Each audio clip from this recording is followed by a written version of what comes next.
Jeff, why do you insist on doing this dumb internet shit on TV? I look and see, it's not just me. This place is a fucking joke, man. You're a clown, I quit. So many of us have stood where we stand. We are the young, so raise your hand. So many of us have stood where we stand. We are the young, so raise your hand. They call us problem child. We spend our lives on trial. We walk an endless mile. We are the youth gone wild. We stand and we won't fall. We're one and one for all. The writing's on the wall. We are the youth gone wild. No. It doesn't make logical sense, but it makes. Well, yes, of course. But it makes wrestling booking sense. Of course, this makes no sense. Of course, okay, it makes no sense. However, in pro wrestling booking, which often makes no sense, you would do that. It's about making money. It's not about anything else. Wrestling's always been about making money first and foremost. That's it. Yes! I look and see, it's not just me. Last weekend was the greatest weekend in AEW history. This is the greatest week. I look and see, it's not just me. Security, my safety, my life was in danger at a wrestling show. So many of us have stood where we stand. We are the young, so raise your hand. So many of us have stood where we stand. We are the young, so raise your hand. They call us problem now. We spend our lives on trial. We walk an endless mile. We are the youth gone wild. We stand and we won't fall. We're one and one for all. The writing's on the wall. We are the youth gone wild. They call us problem child. We spend our lives on trial. We walk an endless mile. We are the youth gone wild. We stand and we won't fall. We're one and one for all. The writing's on the wall. We are the youth gone wild. Living wild. Yeah. If you're familiar with how we do things often here on these Wednesdays, it's a lot like one of my favorite movies, Time Cop. What? Fuck you. Fuck you. Yeah. Yeah. Well, folks, it's been a night to remember, but right now we are out of time. I'm Nick Diamond. I'm Stone Cold Steve Austin. And I'm Johnny Gomez. On behalf of all of us here at Celebrity Deathmatch, good fight, good night.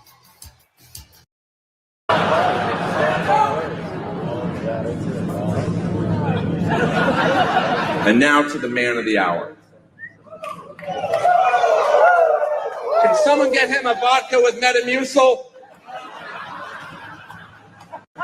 Blonde, great in-ring wrestler, great on the mic, a womanizer, 16-time champion, but enough about Kurt Hennig.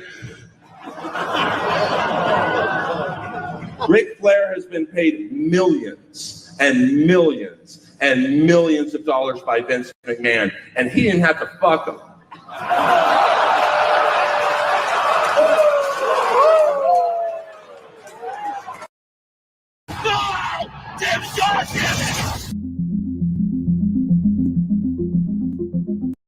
Feel out the ending, and then we'll go into the card rundown bumpers. With Ty Mello, Dr. Ty and Anna, and Will Nightingale taking Britt Baker with Sky in her sights, and now Sky Blue goes down. My catcher. The team match right there. JD Hater Coming up right now, the Elite versus Death Triangle. The sooner you get to the Death Triangle, the better, man. Good. All right, the Bucks are attacking. Oh, this.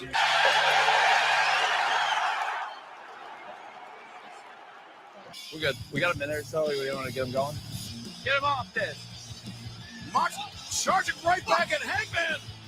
Now, I like this. I don't think I've ever seen him hit with an elbow like that. Oh, modern day pro wrestling. Danielson. We're doing good. We're doing good on time. This is good. Hey, hometown hero. Way to go. Welcome back. Yeah, it's great. Welcome back. Loved it. Welcome back. Hey, welcome back. You okay? Oh, I'm great. Whenever you're ready to get it going. a secret. Am I safe? What? Am I safe? Oh my God. They snuck me in. It's beautiful. Thanks for getting in. Of course. So it felt great to see Tony. He has been incredibly supportive through this entire process. Of course, we had communicated and talked, but it's not the same as seeing someone face to face.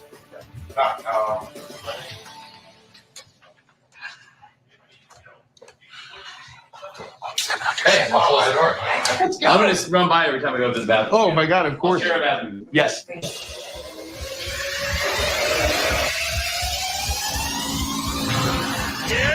Wednesday. You know what that means? AEW Dynamite is live in Los Angeles at the fabulous Kia Forum. All right, we're 2 minutes here. I'm going to give you the 5 in about 30. A win. Thank you. So I talked to Tony last week, and he told me there's a plan. So I just got to trust him. You know, I trusted him before, and I became TNT champion 3 times. Dr. Britt Baker should be better than these. Neck breaker. She's here for. Let Serena blow into the shot. Here's our finish. I decide I'm not only going to hide in Tony's office, but I'll hide in Tony's bathroom. Oh, shit! She missed that table. She landed right on the floor.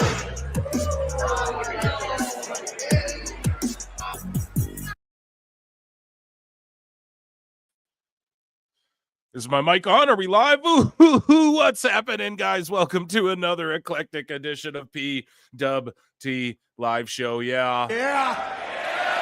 I am your host, the infallible, the fanatical, the Twitter scrolling, chair swinging freak, Phil Marks, ladies and gentlemen. How you guys doing? Welcome to another PWT Live Show. Monday nights, we're going to watch some Raw on Netflix. Already over 100 of you in here across both channels. Run the likes up to 100, guys, so no Jericho. YouTube.com/@prowrestletimes. Sub to that channel. That's where the replay will be. YouTube.com/@prowrestleclips. You're probably there right now. Sub to that channel. That's where it's popping. Pardon me. And what else? Patreon.com/prowrestletimes. Support the channel. Consider becoming a member, 99 cents. I want to get my plugs out of the way because pardon me, guys. We got some hot news to get to. I am dying over here. I'm not sick. No, I was just puffing one in my private quarters and just wanted to get the show started. So maybe I should have taken a breather there. Perry Pack in Minecraft. Yeah. And we'll get Netflix on as Raw comes on. But I'm going to dive into the hot news. We got Britt Baker. She's unwanted in AEW all of a sudden. Right? The prodigal son, the prodigal daughter, if you will. Unwanted. TNA and GCW. Tons of controversy over the weekend. Tons of hot news and headlines to get to. And I want to get to that. And then, of course, we got to watch WWE, do some WWE news. If there's time, we'll stuff in some other stuff. I'm coughing, dying over here. Okay, hopefully we're good now. The sickos are infesting. The infection's taking over my blood. Here, I just got to hydrate quick. Okay, and we're back. Baby, I'm back. Okay, so everyone hit the like. I'll hit it. This is great. Super chats are welcome, please. If you want to support as well, that is a great way to support, and you'll for surely get seen. And let's rip through this news. I'm not letting anyone wait today, okay? We're not even 10 minutes in, and we're already going to start ripping news. I'm going to check in with chat, see what you guys are doing, and then let's get into fucking TNA Genesis review, okay, guys? You guys like that or what? Let me just type that in there. Man, oh man. Well, let me just catch you up though. We got to do a little like light chat with Phil, chill with Phil, no? And just catch you guys up on what's going on with me. So, man, I've been getting some fucking DMs, man. We got people coming out of the woodwork, okay? And shit's crazy. No, I don't know. But there's stuff to bring to the show that I will bring to the show as time goes on and things like that. And this show's just growing and getting greater. And we surpassed 2 million views on the Clips channel today. Oh my God. Round of applause for the PWT universe. And there's just so many of you. I mean, and we got wrestlers. Like, I'm just talking to wrestlers, like, fucking, that I'm a fan of. Like, what's up? How you doing? You know, we're just chatting and shit. It's like, goddamn, you know, things are going pretty crazy. And I'm not the type of guy to be asking people to come on the show or anything like that. But I mean, yeah, don't be shocked if, you know, some people start being like, you know what? It's okay to talk to Phil publicly now. You know, a lot of people agree with Phil now. I think it's okay to come. No, I love you all. But yeah, and just people like trying to, you know, people giving me fucking headlines and stuff where it's like, well, I'm not a dirt sheet, but you guys are really trying to tell me this. Are you sure? So nothing that I'm not gonna be like, oh, I got hot news and start being like my sources and all that shit. But I'm being told crazy shit and I'm trying to play it by ear before I start just saying stuff and looking stupid. This could be a psyop. It could be a goddamn psyop to make me look stupid too. So that ain't gonna happen. I'm 14 steps ahead, all you motherfuckers. Hopefully my X-Files is, yeah, not 14 steps ahead of this StreamYard. You know what I mean? But yeah, over 1 million fucking 2 million views on the Clips channel. We're almost at 6K subs. The other channel too has like hundreds of thousands of views and fucking almost 2K subs on there. So that's all you guys too. And I see chat saying you deserve it and stuff. Thank you. So Ziggly Mustache, thank you, bro. It's really you guys though. You guys turn up and turn out. And yeah. So let's get into stuff. Enough about me, though. You guys don't care about me. You didn't come to listen about what I got to say, other than what I got to say about the stuff that you guys want to talk about, okay? That pertains to the Fed, that pertains to the All Elite Wrestlings.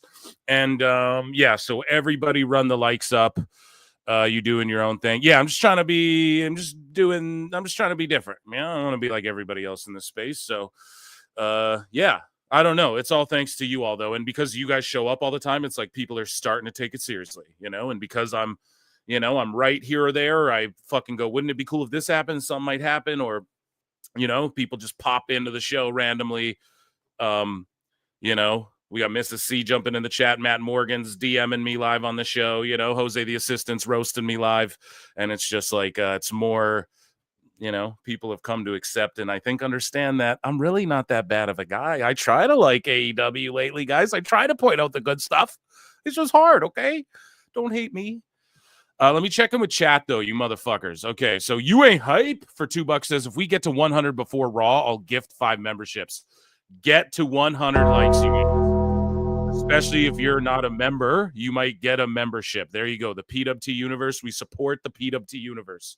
And the like is the free way to support, and it really does help the algorithm. So please do that. Oh, yeah, the other thing I want to tell you guys, I've been crazily, like, digging deep into some stuff, and, you know, you guys know that channel Grapple Vision? That's a good dude, man, and he's been doing these crazy streams, and I'm just like, well, I'm, like, trying to investigate all of this to, like, bring you guys I'm going to have a couple good pods coming up for you guys soon, too, where it's going to get juicy in the sicko territory, you know, and not obscure stuff, like, as it pertains to, like, bigger wrestling stuff, you know? So it's, I don't know. It's juicy. And yeah, I can't wait. So I guess I forgot to mention that as well. But again, you guys don't care about that. So Rabid Wolverines, LC Killer 17. I believe in Joe Hendra. Yeah, we're going to get to that, buddy. I got it pulled up right here. We're going to get into that. Plenty in pixel art for $20. Holy shit. Let me give you a fucking air horn for that. We're dropping F-bombs. It's so early. I accidentally played that Earl Skakel clip where he's roasting Flair. Shut up with that. We do care about what's going on behind the scenes. You're crushing it, man. Gloat about it. You've earned it. Yeah, that's the thing. I don't like to sound gross either, but I want you guys to know, like, dude, this is crazy. It's going on. You know, keep tuning in here, man. I'm telling you, we got the juice.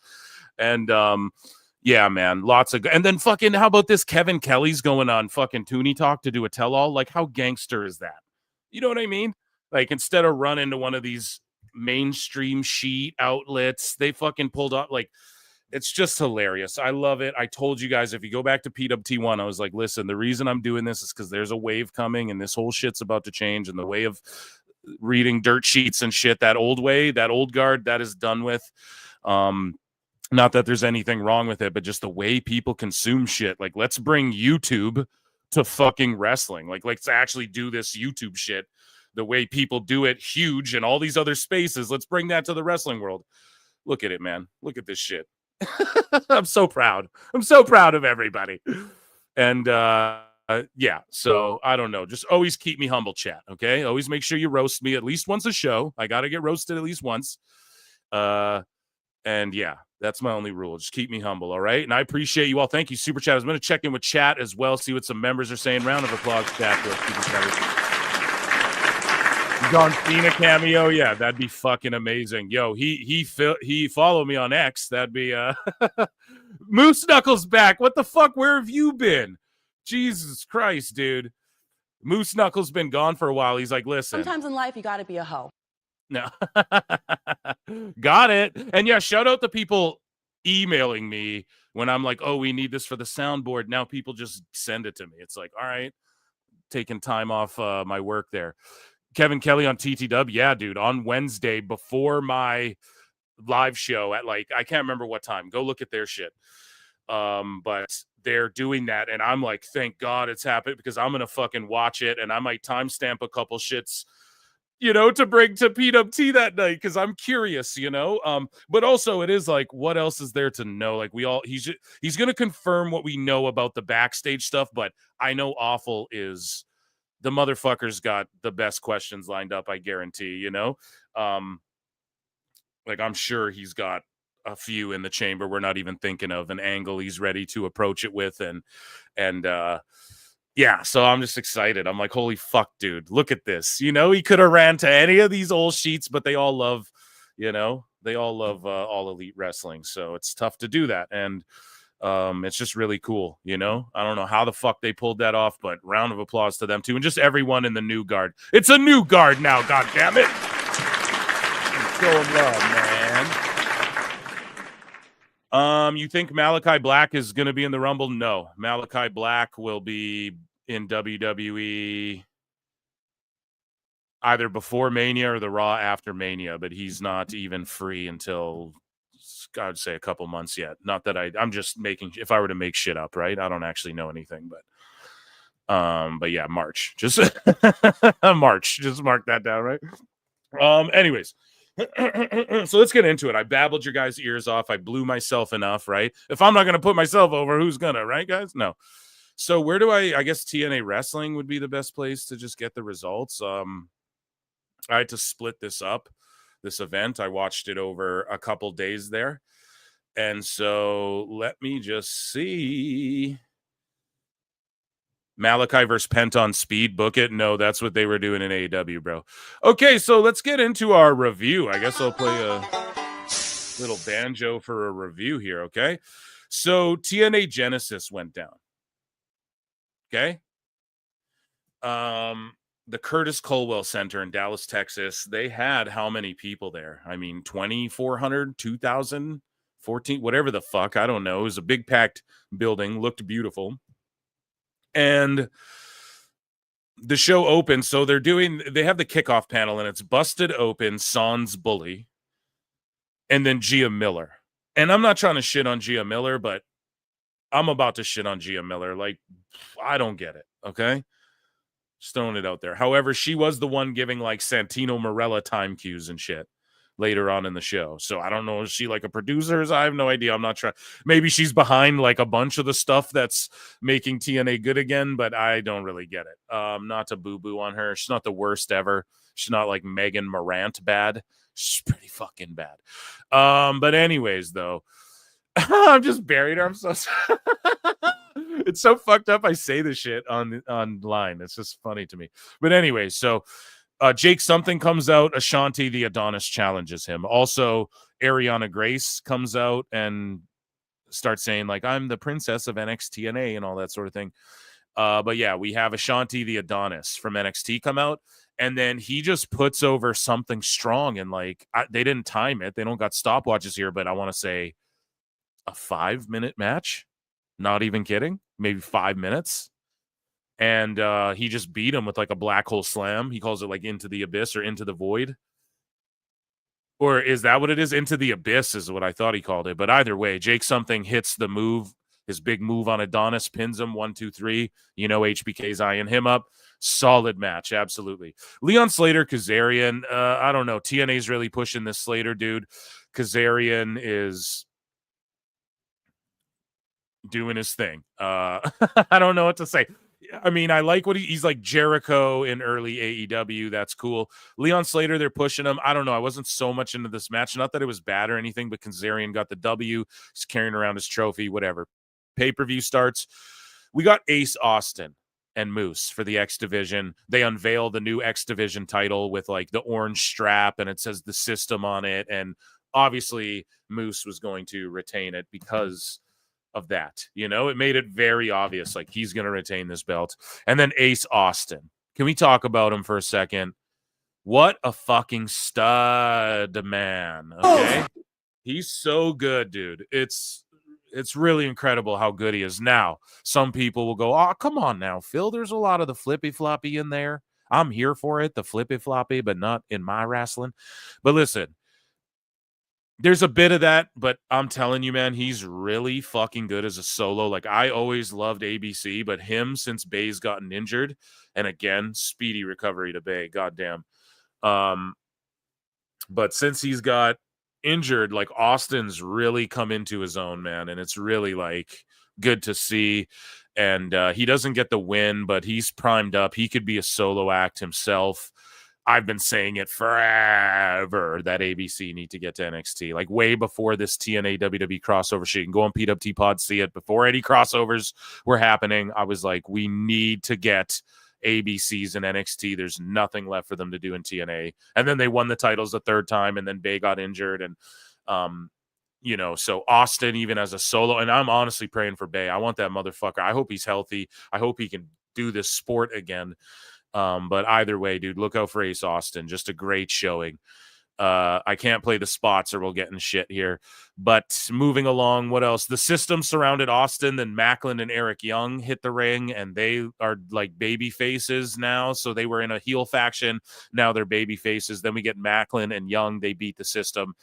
I'm over the system and the MacLeod Young stuff. However, this was like assault. These guys are all just wily vets, you know, they're all vets and they fucking know what they're doing in there. So it was like a solid match, but I'm just like, I don't know. I'm not trying to shit on anybody either, but like Eric Young, Brian Myers, Eddie Edwards, I'm kind of like, okay, you know, sign a name, you know, you get a name in there. Macklин's good shit. And then Alicia Edwards is really good too as the manager. And what I do like about TNA is that, like, if Johnny Curtis and Alicia Edwards aren't wrestling, then they're managing all of their fucking people who are in their faction. Like, you're not sitting there wondering, well, where's this guy or where's that guy?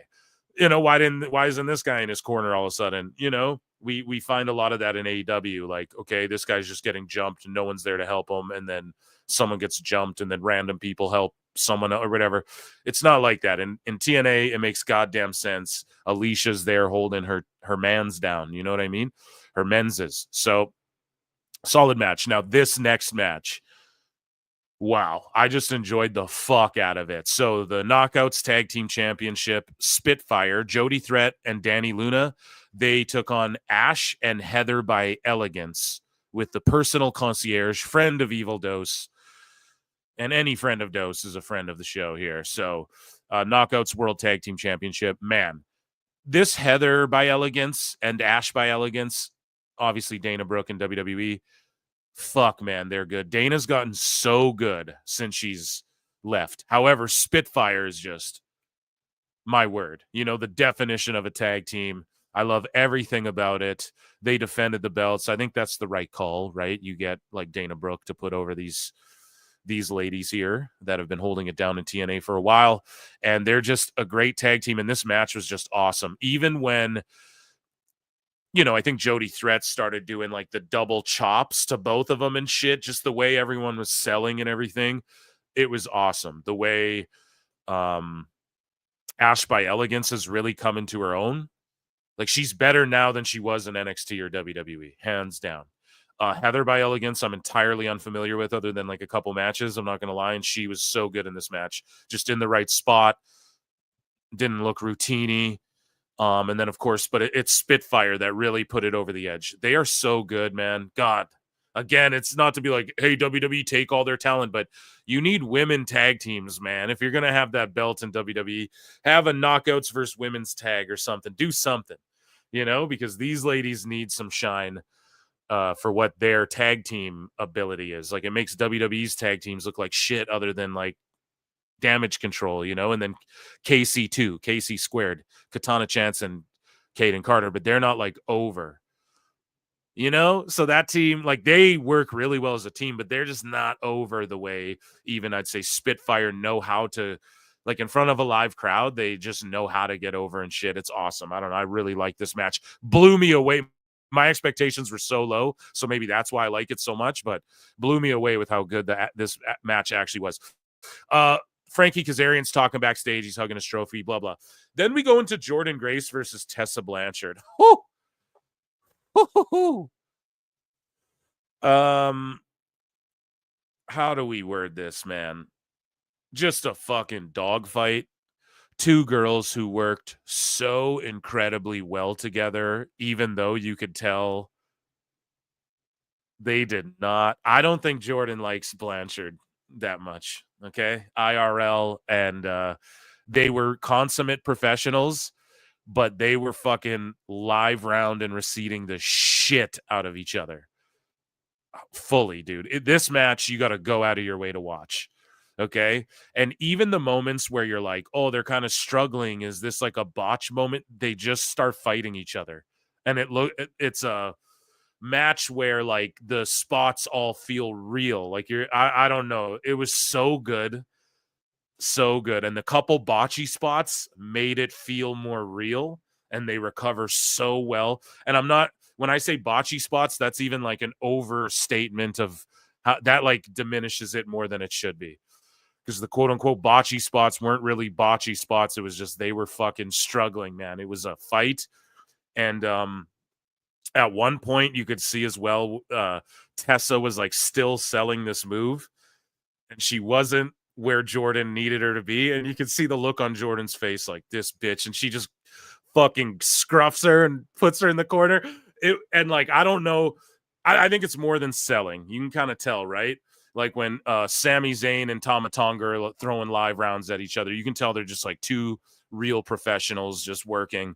This was very much receipt given, receipt taken, fucking, potatoes being thrown, kicks landing, fucking, I don't know, man. It was good shit. It was really good stuff. And a lot of good spots. The psychology was there. The breaking of the count for the outside of the ring. The ref, whoever that lady ref with the dark hair is in TNA, superb. Fucking superb. So she was great in this match as well. And then the only part that Blanchard really fucked up was the finish. So the finish is like she's ripping the buckle, the bottom buckle, and then she's going to hit her. If you guys don't know Tessa's finish, she's got a couple of them. She does the arm trap DDT that Andrade does, right? And then she does the diving code breaker, like off the top rope. She grabs you and hits the double knees, and she calls it like the Magnum or something like that in honor of like Magnum TA. And so something like that, right? I can't remember. And so she comes out, nuclear boos, like boos, boos, boos. During the match, they're chanting, "She's a racist" at Tessa. And I'm not joking. They booed her ass out the building. They're chanting, "Fuck you, Tessa," like the whole time. Jordan, when her music hits, woo, the fucking siren, place explodes. Whoa, whoa. And Tessa beat her. So the ending, I was going over that. Yeah, so she tries to rip the bottom buckle off. It doesn't work, but it works enough to where it makes sense because she hits her like hook DDT move onto the bottom buckle. Pardon me, but she struggled with the buckle so much that the ref clearly sees her doing this shit. And it just was like disqualify her or something. It kind of fucked it up, but it was Tessa's bad. She couldn't get the buckle off. Like they strapped it on too hard. I don't know what's going on. But she pulled it down enough to where you got the idea, like, oh, the padding's not over the thing. So then she hits the DDT on it. And then I just think Tessa was like, no, that's not enough. Like you can see she calls the spot in the ring. And then she goes for them. So then Jordan's kind of like, okay. You can just see her kind of like reluctantly going into giving Tessa more time. So then Tessa fucking starts ripping the second buckle off. And then they botch like Tessa goes to slam Jordan's head into the middle buckle, and Tessa couldn't even get the fucking middle buckle off either. Okay, so it's like Lucy off like the other one below it, and then she just slams Jordan's head into it. So you can tell that she called that to try and be like, no, that first one wasn't enough or something. And then Blanchard went to the top rope, hit the Magnum. Jordan Grace goes flying like she was shot out of a fucking cannon, makes it look like $1 million, and fucking eats the clean pin 1, 2, 3. Not clean, I guess, because the buckle situation, but you could tell that the second buckle spot wasn't supposed to happen, but Tessa fucked up the first one. So then she's like, hey, we got to do this again. And then it really just pissed off. It was like, okay, DDT into the buckle. Jordan grabs the bottom rope, kick out or whatever. Bottom rope breaks the count. And then she throws her into the buckle again, like a different one, and then hits the Magnum. I think she was just supposed to hit the Magnum and finish her. And my whole complaint leading into this was like, okay, Tessa beat the living fuck out of Jordan 2 times badly, dragged her out of TNA like a bag of trash. And then Jordan got in like a brawl with her. Right. And then sort of whooped her ass right before the pay-per-view. But then the finish to this, like, she just beat the shit out of Jordan. Now, I'm not sitting here saying like, oh, they buried her or anything, but it's wild how much they really like put Tessa over on Jordan in this. I'm like, God damn, you really had to do her like that. And I guess they're looking at it like, we need to do what's best for us. She's going to WWE. And someone tweeted out, because there's a video of everyone clapping for Jordan after the event, and everyone's like, imagine that you work for a company that actually fucking likes to see you succeed, likes when you succeed or whatever. So I don't know. Shout out Jordan Grace. Can't wait to see her in the Rumble. Tessa's the new face of the Knockouts division, and she's got total heat. And Tom Hannafan, by the way, commentary brilliant. And Tom Hannafan was like, we focus on what's going on in the sport, but there's lots of stuff outside the ring that, the controversies with Tessa, but we focus on the sport here. And in this match, they did a great job, man. And the crowd was awesome too the whole night. The setup was cool with the black mat. I want to see them just do that all the time. Outside of the ring, rolling Death Valley Driver by Jordan Grace. Amazing stuff. And even the spots where they were like working on the turnbuckle to do like a superplex, like it wasn't just 2 people sitting there setting up a spot. I mean it. You guys got to go out of your way and watch that match. Also, I'll say this about TNA. When the security come out, it's consistent. Like, it's not like an AEW, okay, these 4 guys jump Edge and just beat him down and no one helps them and no security. But then MJF and Jeff Jarrett are like, okay, let's shoot the fair one. And then fucking 12 security come out. Like, it's just 2 guys fighting, But meanwhile, when people are getting jumped 10-on-1, no one comes out to save anyone. In TNA, it's consistent. Like, security just come out. Nemeth is fucking around. Security comes out and gets them out of there. Oh, a brawl's about to, they fucking get down there. So good on that as well. The I Quit match. Josh Alexander loses to Mike Santana. And let me tell you something. People go, oh, look at WWE. They take AEW stars. People make WWE takes these AEW stars and makes them into these big stars, and people won't acknowledge they take AEW for granted. No, bro, you're coping. It's not just WWE. Santana as well. Kylan King as well. Kazarian as well. They said, yo, fuck AEW. This is silly here. They got free, bet on themselves, and said, I'm going to TNA. And those 3 also have all exploded and come into their own. Okay? It's not just WWE, guys. It's because people go to AEW and they see what a shit show it is. And then they understand how to apply themselves better just to the business overall. Mike Santana's him, bro. That motherfucker went from tag team guy to legit. I want to see him fight for the Impact title. This guy, or the TNA World title. He's him, bro. He's jacked up now. The fucking crowd is so behind him. His gear, the way he carries himself, his selling. Fuck, man. Santana's him, bro.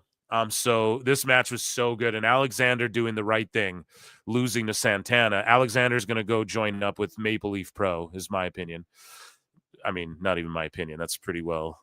If you know anything, you know he's going to be there. But he quit TNA as well. He was made to quit. And it was a good, like, make to quit, too. It was just basically he got beat down with, like, a sock with an 8-ball in it, right? Santana's got him tied up with his hands behind his back, and he's just hitting him so much with an 8-ball. It's like you just basically got to quit. It wasn't like some phony shit. Wasn't cheesy. It was just a legit. He like reluctantly was like, okay, I got to quit. But then they shook hands, and then Josh Alexander said something brilliant. You know, he's like, you embody TNA, what it is to be TNA today. He's like, and that's why I not only quit this match, but I quit TNA. Because the whole story was sort of like, you know, Alexander's like, well, I'm the TNA guy. You know, fuck all these other guys coming here. You know? So great match. Santana's just, yeah, I mean, cutting great promos and shit too. He's an amazing talent, man. The TNA World Tag Team Championship. And mind you, a lot of matches we've talked about here, it was paced brilliantly. No match went too long. Nothing was like, ugh, you know. But the Rascals versus the Hardys. Now, the Hardys got the win.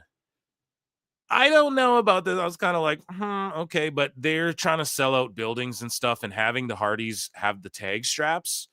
And I see you, chat. Don't worry. I'm coming to check out chat in a minute here. We're just almost done this review. But the Hardys having these belts, that's like a good way to have legends or like ex-WWE guys, they're tag champs, whatever. Fraxium comes out with the NXT tag titles. The place erupts, right? They're like, holy shit. This guy. I have a guy who's like trying, like, leaking me stuff. Not the mole, but like I got someone DMing me stuff, and he said it before it he's like, I have a source and all. I'm like, okay, shout him out. I forget his name, but shout him out. It's like a new thing. And he said it before. He's like, Fraxium will be at the TNA thing. He was fucking right, man. So I don't know. I'm keeping my eyes on this fool who's been DMing me out of nowhere, right? And he was right about another thing too. I got to check my DMs. I'll tell you guys. There was another thing he said before it happened, and like he words it not as guesses. Like this could. He's like confidently saying it, and he's trying to tell me as a source. Whatever. I'm not a dirt sheet over here, so that's why I just say it blatantly. You know, if this dude's legit, I'll let you guys know. Shout him out though. But yeah, either way, he was like Fraxium will be there. Whatever. They're there. So okay. They're sitting outside the ring. The Rascals, Trey Miguel, one of them does a dive to the outside, takes out Fraxium, and then they start pushing and shoving. Security get out there, get Fraxium out of there. W security for TNA. And then they fucking they set up the match for like later in the night. They announce, okay, it's going to be the Rascals versus Fraxium at TNA for the NXT titles on a TNA show. Okay? So keep that in mind. And then the Hardys, I don't know. They're going off to feud with whoever. Maybe we'll see them in NXT too or something like that. Where else are we? Yeah, so they announce it. You see it. Thursday. And I think that's when, they go live. So chat, make sure you watch Impact live on Thursday. And they got NXT Fraxium versus Rascals. I mean, come on. So then we got Masha Slamovich versus Rosemary. They had a crazy, like, Clockwork Orange Monsters Ball type match. They were putting Abyss over heavy. They had callbacks to Janice. There was a crazy part where they had thumbtacks out there, and then fucking Rosemary had, like, thumbtacks in her hands, and she's picking them out with her teeth. Both of these girls worked this match awesome. There were a couple spots that absolutely just looked horrendous. As far as the landings through the tables and on the weapons, the weaponries and all that, right? Some of it was like, oh my god. But a great match no less, and Masha comes away with the win. I thought it was a great match. Then we had Cora Jade come out, and they're like, she's crossed the line. So isn't there a TNA pay-per-view called Cross the Line or some shit? I don't know. Either way, we're getting Masha versus fucking Cora Jade, which is crazy. Okay? Let's be real about that. Ryan Nemeth came out. He was banned from ringside. We get the TNA World Championship match. Hendry comes out. He's over as fuck. Nemeth comes out. He's over as fuck too. They kind of boo him because they're just so behind Hendry, and it's Hendry's time. And the crowd was so into it the whole fucking match. And then basically Ryan Nemeth comes out. He was banned from ringside by Santino, but he comes out with a ticket. Like, hey, I'm here. I got a ticket. Now what I love happened next, like later in the match. I'm not going to go over spot by spot. You guys know how I do. These are freestyle fucking reviews here. So you guys know I watch the shit, right? But Kazarian comes out, and I like the idea. I forget the order, how it all happens, but Nemeth does something with his ticket. He sits there, and then Kazarian comes out. Now, I like the idea of Kazarian. He's like the old rocker dude. And then Nemeth's kind of that same thing. He comes out to the old like hairband music, and he's, he's like leaning into the most wanted. He's like I like him and Kazarian with Nemeth, with Ryan Nemeth as well. Those three together, that kind of works, especially who called it Nemeth. Nick Nemeth's going to go heel. I've been fucking calling it. It's the natural course of things, right? How do we get more juice and heat out of Nick Nemeth now that he's dropped the belt? Fucking goes full bad guy, bud. So, and then him and Ryan Nemeth or him and Kazarian go after the Hardys for the tag belts. That's how you fucking do that, buddy. But anyways, though, so Kazarian comes out. People are getting involved. JBL comes out of nowhere. Place erupts. Who's going to be on Raw tonight, by the way? So just timely as ever. JBL fucking lariats the life out of Kazarian, stares him down, and then Ryan Nemeth comes storming towards JBL like, hey, pal, what are you doing? And then JBL just turns around and one punches him with a work punch. But fuck, dude, I don't know if it's because Ryan Nemeth sold it like $1 million or if JBL laid that shit in. I don't know. But, dude, oh, man, it was just go watch that moment, too, on X. I might have it bookmarked, okay? But, yeah, Ryan Nemeth just sells it starched. He just gets fucking starched, laid out. And JBL just walks off. Crowd's like, holy shit.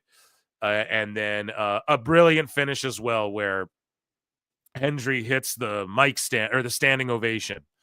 And then the crowd's like, oh my God, he's going to do it. 1, 2, 2 and 9.9999, dude.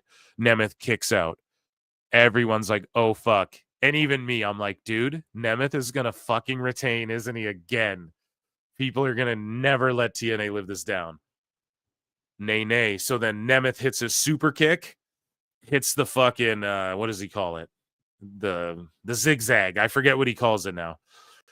And pin. 1, 2, fucking Hendry kicks out, dude. Insaneness. And before that, like after he hit, or when Hendry first hit the standing O, they were going one more time. The crowd wanted it one more time, dude. And he was going to give it to him. But then they go into like the super kick, zigzag, 1, 2, false finish. And then that's when you're like, Hendry's got it. And then he hits a huge, like the biggest standing O ever, plants him dead in the middle of Little Italy. Little did we know that we riddled 2 middlemen who didn't do diddly. But R.I.P. big pun. But but yeah, Hendry right in the middle, 1, 2, 3, fucking bickety bang. We got a new world champion. And he's going to be in the Rumble, dude. And say his name, and he appears. I believe in Joe Hendry. And then they said Hendry Mania, because it is. And, yeah, that was my TNA review. Round of applause. I'm checking in with chat here.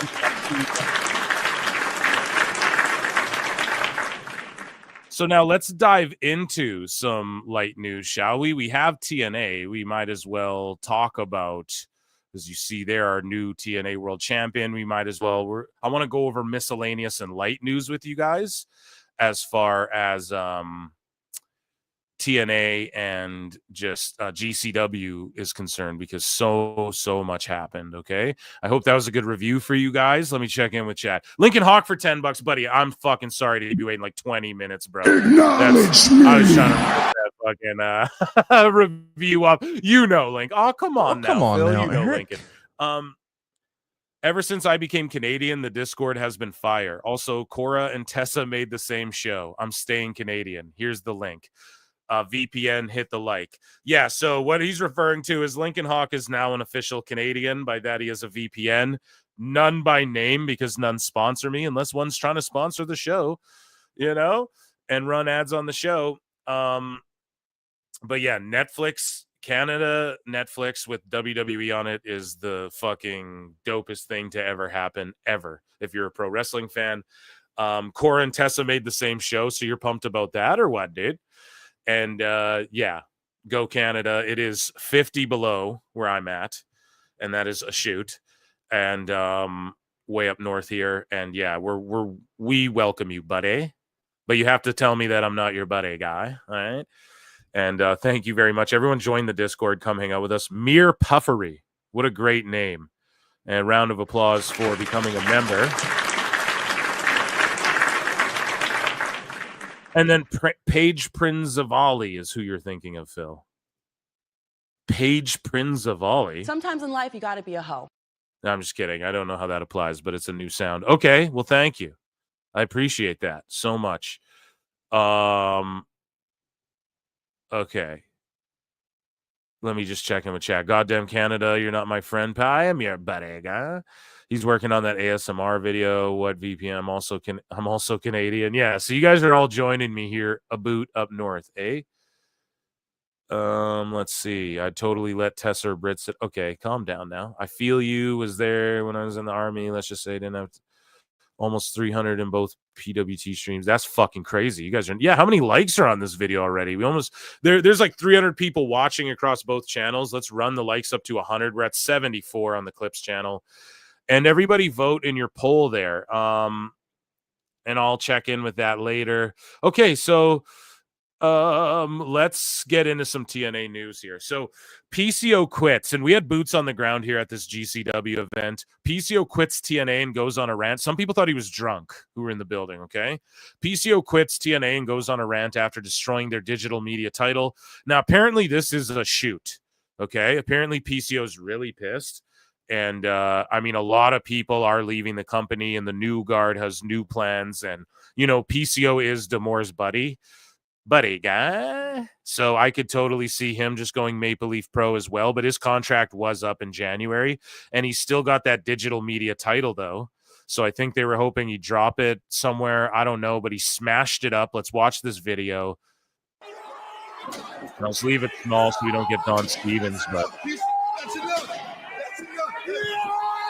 I don't think this is a shoot, but then him like cutting a promo. Apparently he is really mad, but I just think it could be like a work, because just look at the security guard. The security guard ruins it for me, you know, as far as if that was real people trying to stop a dude with a sledgehammer, I don't know. You wouldn't be scared like backing up. You'd want to get like right in when he.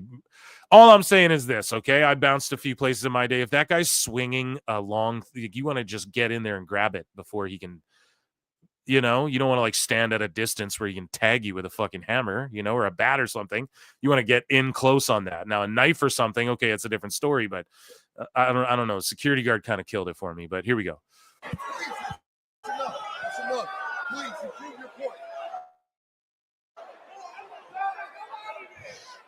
I've sold out the biggest house in TNA history.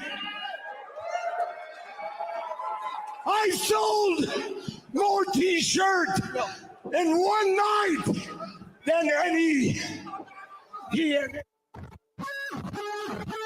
So yeah, they cut him off the air. So that is what went down at GCW there. We got more GCW in a minute. Here's the crowd at Genesis, right? Look at that dude. Fucking just looks great too. You know, and they were loud. They were doing their damn thing. Shawn Michaels and Triple H, like what a world this is, where Triple H is tweeting out huge night ahead for our friends TNA. Excited to watch Genesis tonight live on pay-per-view. Trips, Shawn, I know you guys are listening. No, I'm joking, but make it down there, bro, to a Slammiversary or something. Like give them a DX entrance in TNA. It'd be fucking insane. Or hit him with like the Triple H, I am the game, and then have Shawn Michaels like interrupt Triple H or something and just give them that moment, you know? That'd be absolutely insane. And yeah, we have Shawn Michaels being like, I'm excited as well, wonder what's going to happen. They sent their boys down there. So PCO, according to PWInsider.com, and they've been botching a little bit lately, but PWI says PCO is done with TNA. His rant and destruction of the TNA Digital Media Championship at the GCW show was legitimate. Yeah, I wonder if that's the end of that title. It would not shock me if that was the case. They don't really need it.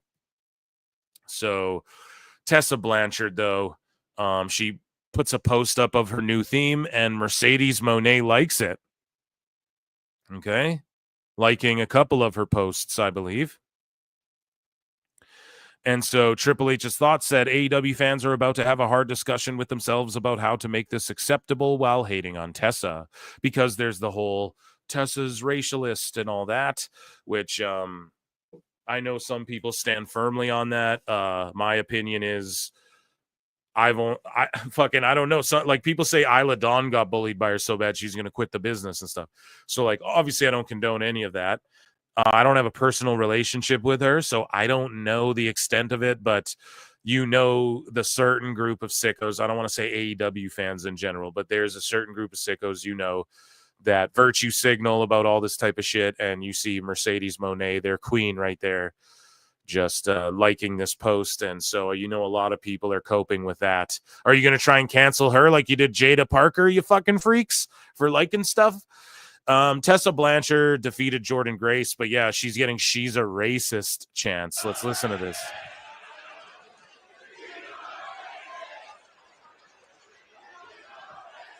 Listen, there are a lot of outside factors in this. And then Hannafan saved it. He's like, there's a lot of outside factors here, but we're focused on the sport. It was brilliant stuff. Haxel Stranger for $2 says the great Snoop Dogg advice. That's right. And then Ziggly Moustache for $7 Canadian says, been showing some Meltzy clips to my non-sicko work friends. One of them asked why he sounds like a Valley girl, especially in that Oli interview, LOL, because he's a Valley girl, bro. Dave's like, Cal, Ford, girls, they're unforgettable. Daisy Dukes, bikinis on top, Tony Khan, right? But yeah, dude, he is a fucking Valley girl. That's what Meltzer said what calls him anyways. And that's funny. You're showing Meltzy clips non-sickos. Yeah, that's I don't know if that's the way to lure them into pro wrestling, but yes. But yeah, the she's a racist, they're chanting it at her. Now here's Jordan Grace accepting a thank you from everyone in the back. And she just blows right by Tessa. Like, watch this video. She goes right by her. Now, provided they just shared the ring together, and Tessa's not been there this whole time to grind it out with all these people and get TNA back to where it is. She was gone during its sort of resurgence, if you will. Jordan Grace blows right past Tessa. Is there heat here? Don't matter, because she's going to WWE. She's like, I don't give a fuck. So let's see.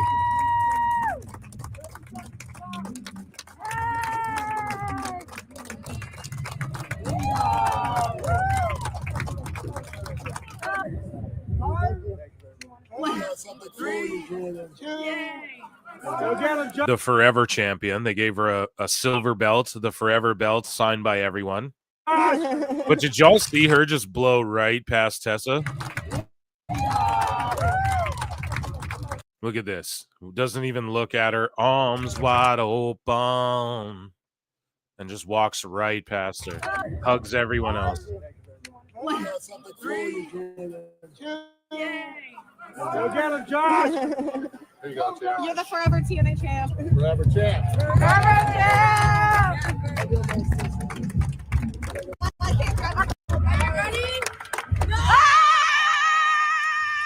But for real, dude, if this was AEW and you're like, well, I'm going to go to WWE, everyone's like, fuck you. Let's not book him. Yeah, fuck this guy. Pull down his shop. We should pull down his shop right away. Yeah, just pull down his shop. Fuck him. We just won't use him. Nah, he can't do GCW. Nah, he can't help them. Here, they're just all celebrating this person going on to fulfill her fucking dreams, man. Well, WWE's not the end all be all for 90 fucking % of wrestlers. They view it that way, though. There's the exception to every rule, man. But the only reason anyone's even doing this is because growing up watching WWF. And if they're like, no, I grew up watching TNA and it inspired me. Well, they all were watching WWF. And those are all ex-WWF guys that got you into it back then. So it's it's just very great to see just the culture backstage in TNA. And even Tessa, if she is just blowing past Tessa, they're all fucking professional, okay? They all did business. They worked. We don't like each other. Let's do it in the ring. Fucking settle it there. You know what I mean? I'll make you look good. You make me look good, and we'll fucking shake hands, make some money. Like, what happened? Why can't people do that anymore? You know what I'm saying? Let's go here. Moving along. Cora Jade shows up just looking like a million. And then people were saying, the people in attendance there were saying that CM Punk was spotted in the crowd too. And then you saw some of the sickos, they're like, of course, he's fucking Cora Jade. It's like, come on, guys. Mind your business. Mind your goddamn beeswax. You know? Everybody's got something to say about everybody else's business, including me here at PWT. No. Hey, man, we just go with what people make public, okay? Hold the phone. So Fraxium shows up here. I'm not going to play the whole thing. A couple of seats. And then they chant TNA. Like they chant TNA, TNA. When the Fraxium guys show up, they're not like NXT. And then this ref right here, brilliant. Whoever she is, brilliant in the ring. Moving along, we talked about that. So PCO responds to some random guy. That's his literal name. He goes, did he not like the Frankenstein shit? Too much Hardy star power? Same thing that happened with Kevin Nash. Were they in Canada? And then PCO said, eventually you will understand. I'm a fan of the Hardys and the roster's so awesome. The production team and creative team in TNA just so good. The new management, Scott D'Amore was the architect. You need to get your evidence before judging. So just so you guys know, there's a beef with D'Amore and the old management. Ant Evans came on. He was D'Amore's right-hand man during that time in TNA, during the AEW talent exchange stuff. He explained it. They don't like each other. They take credit for the WWE stuff, even though D'Amore is like and I agree with it. D'Amore is the guy who helped put that all together more than I'd say these other guys, right? So PCO is going to go over to Maple Leaf Pro, and Maple Leaf Pro, it's so funny to see the sickos get triggered about the WWE TNA stuff when Maple Leaf Pro and AEW have had a working relationship similar where they have first dibs on people and shit that gets over or works in Maple Leaf. AEW gets to scoop that up. We covered it here on the show a way long time ago, and they don't get mad about that. But yeah, so AEW Maple Leaf Pro versus like TNA is the Canadian thing, and fucking WWE sort of thing is what it is, you know, as far as management's concerned. Not that I know anything. I'm an idiot. But anyways, this guy says his contract expired at the end of last year. It wasn't renewed. He's airing out grievances on his way out of the business. And then some random guy's like, I'm a stupid fat idiot. So he was, that should be sickos. I don't know. He's just hating on PCO. And then say his name and he appears on Busted Open, I guess, not here at PWT, but Joe Hendry, as the new world champion, has a call out for someone that we may or may not be able to see at a McDonald's. If you,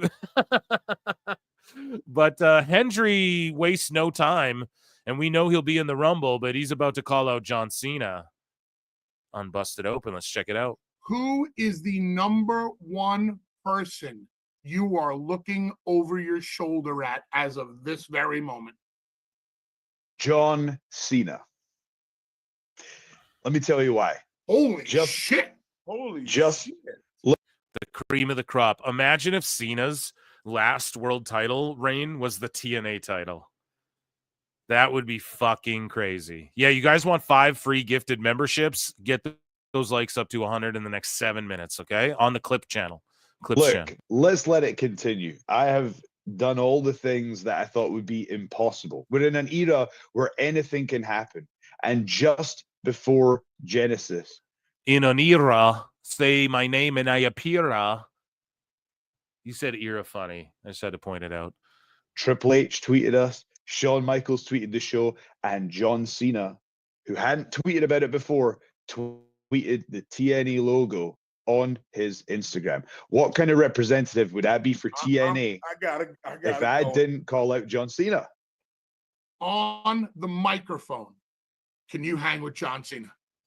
1,000%. Damn, you gotta love that confidence, though. I love it. Because John Cena, when he gets that microphone, he tells the truth. And I genuinely, honestly believe that people haven't seen what I can truly do on the microphone yet. I feel so comfortable going out there with nothing prepared. And to me, John Cena is in the top echelon of talkers ever in this business. And you know what? If you don't invite that challenge to try and step up, then you're not challenging yourself. You know, I want it. I know how powerful he is on that microphone, but I believe that Yes, we believe. And that, ladies and gentlemen, was TNA news. Let's strike up a round of applause here. Amazing. We have some miscellaneous to get to, but first I want to get to chat here. I see you guys. STG212 for $5 says, don't care for Britt Baker, but the best guys, Tony McCon. Adam Cole came back, and now Britt Baker's gone. Best guys, Tony Khan. You know what I mean? They break up, and then now Tony doesn't want to put up with her shit. So he put up with it the whole time, but then he comes back, and they're broken up, and now Tony don't want to fucking... You fucking mark! Pretty funny, man. We'll talk about Britt in a bit here, okay? I promised you guys that. There will be some commercial breaks in that tonight, I'm sure. I'll let you guys know what happens during them, but there will be a time where I'm like, well, we got to run to other news. We'll talk about Britt, okay? Cleric of Chaos for $2 says, hope all are warm and safe. Cleric loves you all. Dude, thank you. We love you too, man. Let's get a yeet for Cleric of Chaos in the chat. A big old yeet. And yeah, man. Shout you out. Merge for $2 says, Cena gets number 17 in TNA. Take my money. How cool would that be, though?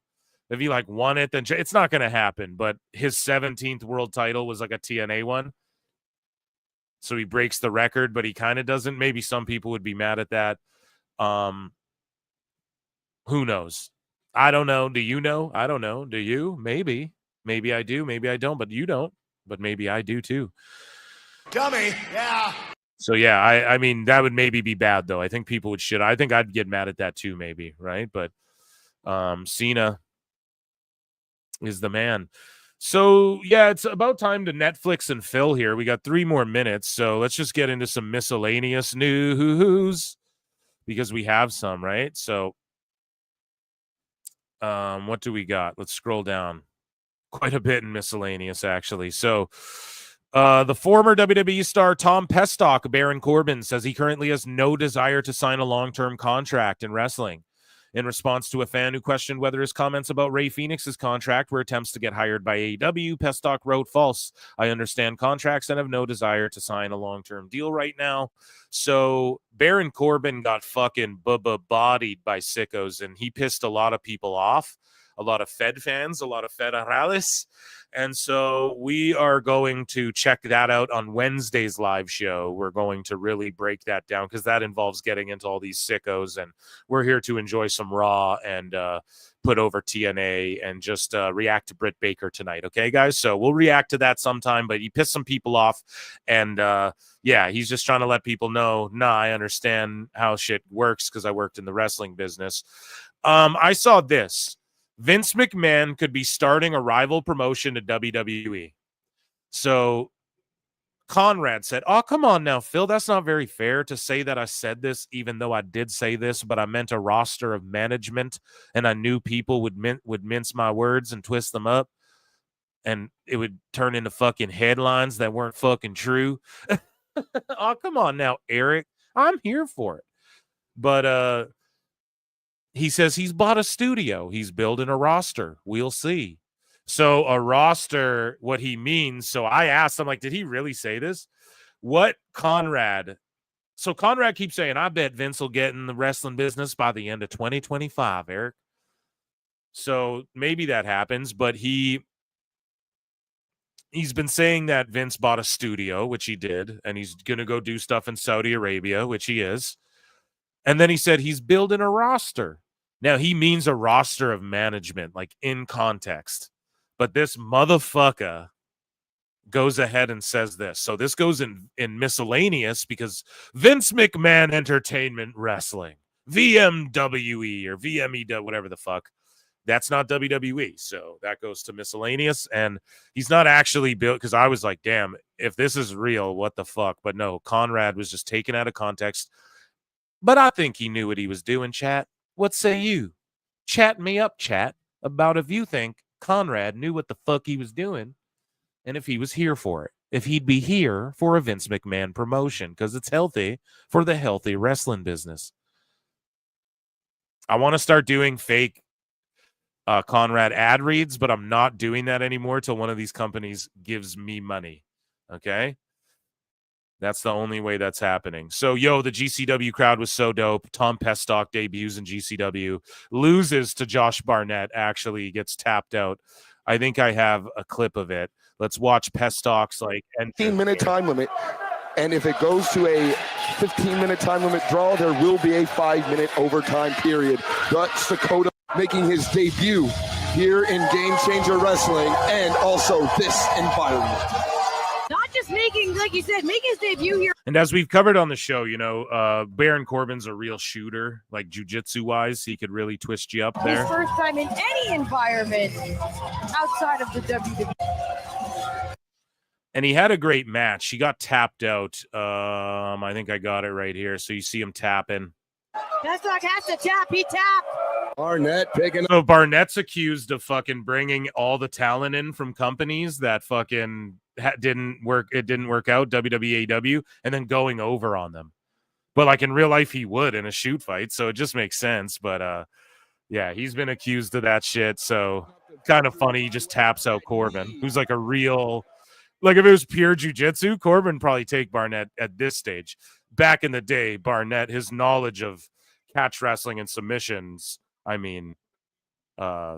second to none. Raw and Netflix is on. Wrestlers are making their way to the ring. We're going to lock in. They're in Dallas, but we just got a couple more things. So here's Allie Catch, and she started a GoFundMe to help because she doesn't have insurance, I guess, because who the fuck's going to insure a pro wrestler, especially an indie pro wrestler? Do you know what I'm saying? And so here's her injury, right? It's not entirely brutal, so just try and watch if you can. And just watch this. She breaks her leg badly, and then we have people saying wrestlers doing GoFundMes and shit. See her legs broken and twisted around, and her shoulders dislocated, or she really fucked herself up. And I don't know if you could see her foot dangling there. I'm not going to show it more because YouTube's so iffy about that stuff, but she got stretchered off, as you can see here. Naya's jumping Rhea as the action begins here. Naya's beating the shit out of Rhea. Fucking love this feud so far. I know it's only been this, but I love these two as a pairing. Craziness to start Raw during the walkouts. Damn. But yeah, she got stretchered out. So praying for Allie Catch, and people are like, oh, wrestlers with GoFundMes. It's man, she's not asking for a new TV. She's really hurt, bro. And then Sabu's retirement match will be at Spring Break against Joey Janela. What the fuck? Sabu coming out of retirement for Joey, bro. Jesus. Just that's going to be a shit show. Ricky Morton hits a Canadian Destroyer on his own son. A real effing pro. So let's watch this. And then he jumps out of the ring. God, that's so stupid. But yeah, he hit a Destroyer on his own son. Super crazy. 50 years old, jumping off the Hammerstein fucking balcony. Let's watch this. Going up. Look at this shit. Look at Super Crazy, man. 51 or something. Boom. Fucking madness. Oh, yeah, we're yeeting all over the place here. And that, ladies and gentlemen, was Miscellaneous GCW news. Round of applause. Let's watch WWE here now, chat. Let's fucking do it. Round of applause.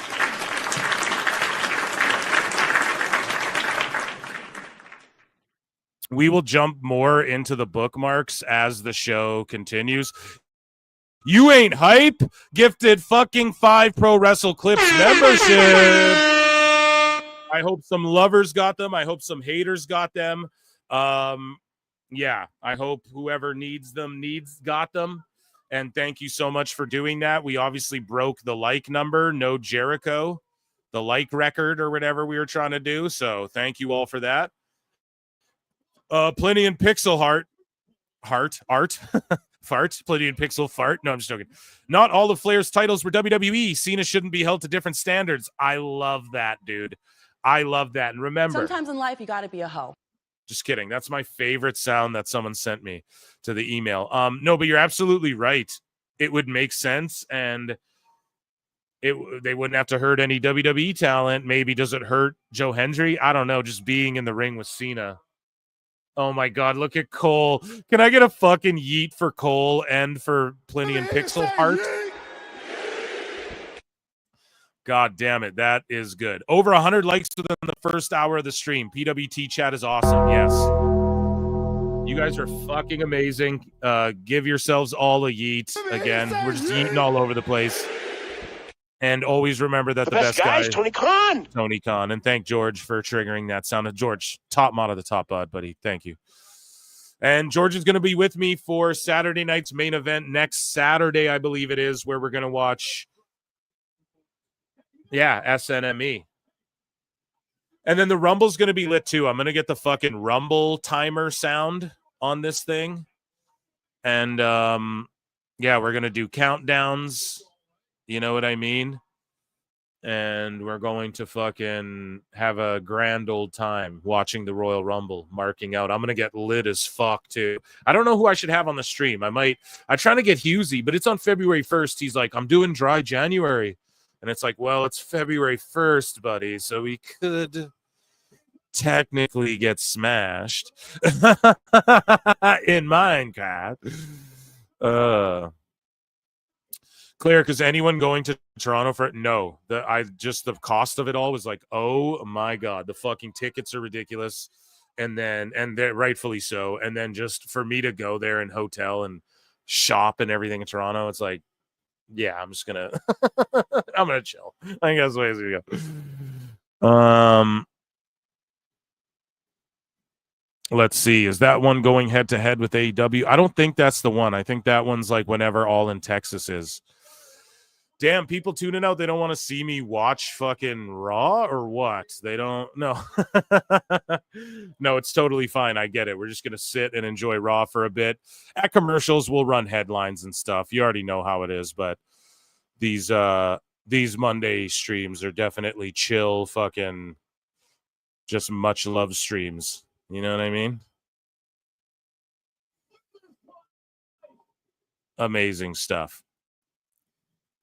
Oos, day one-ish, light it all up, knock it down. Like,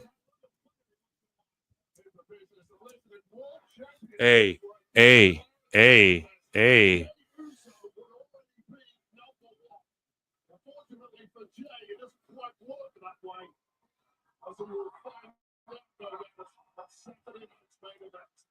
Saturday night's main event. Damn, I love that Dallas Yeet shirt, dude. So he's got a Yeet shirt for every city he's in. That's fucking over like Rover time.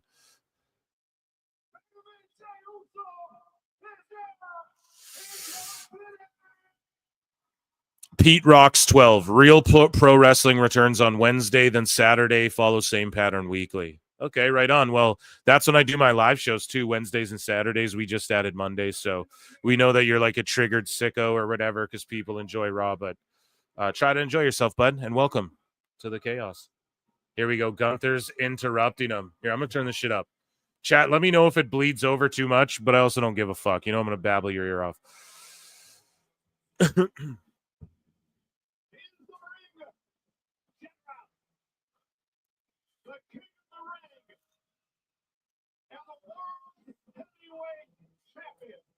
I wish Jay can cut a promo. Yeah, he just relies on the yeet stuff, but it's easy. You can just do that, you know?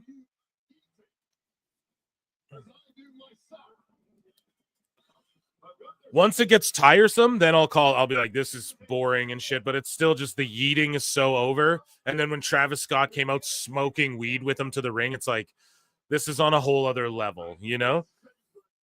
That shit went viral like World Star style and stuff like that, you know? It's fucking like The yeet is so over.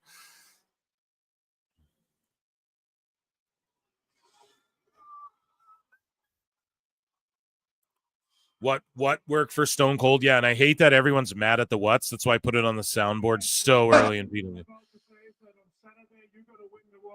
Now, shitheads were just whatting just to what. Yes, that is true. But like now when they do it, it's a sign of hurry the fuck up, you know?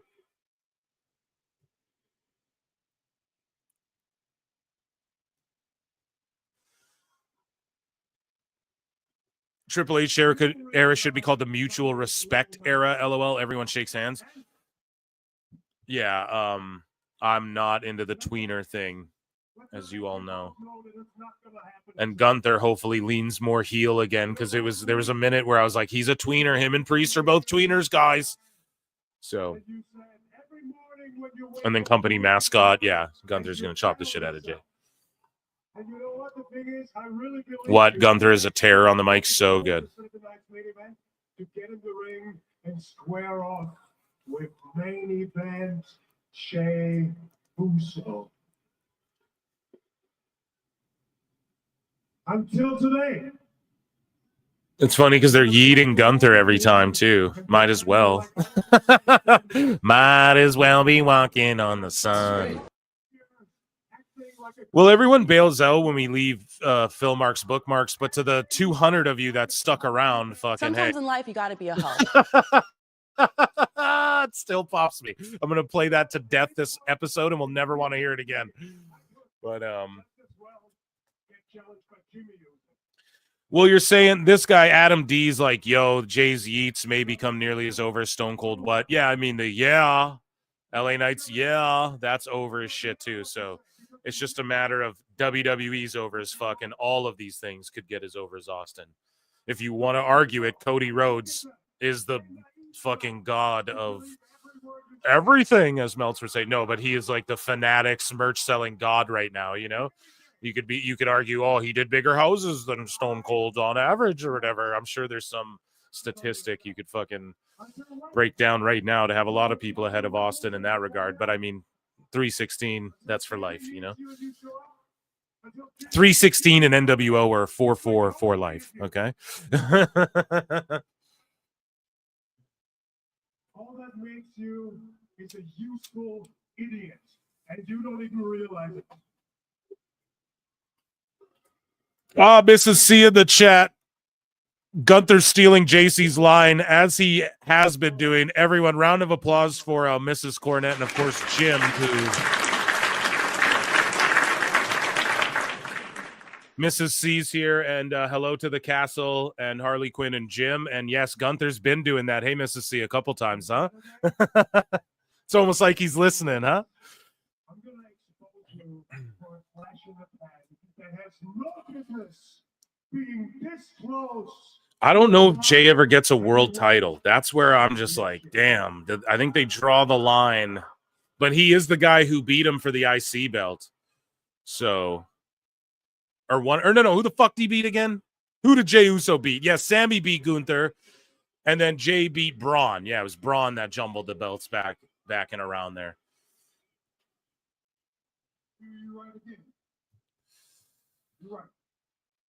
Everything came out your mouth. I'm a few seconds behind. Yeah, I don't know, bro. I'm live on the flicks, man. We're Netflix and fill-in, right? I can't get any liver than I am, so it's just time zone difference, you know? It's just intranets. Hey, this one here is my squad. Yeet. Because they ride with me. Go Sharks. God damn it, I'm an Oilers fan, Mrs. C. We don't like y'all. No.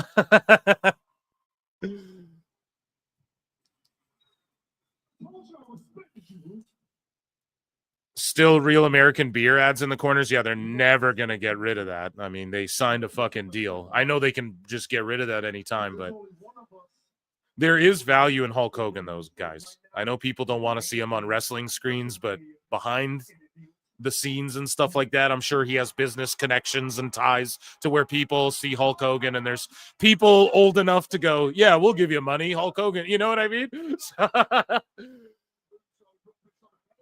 But I get it. Boo him. Get him off the fucking screens. We don't need that. Hey, I don't discriminate against beer, right? People got triggered by Bud Light before, too. And I was like, to hell with y'all, man. We're just drinking. A beer's a goddamn beer. What?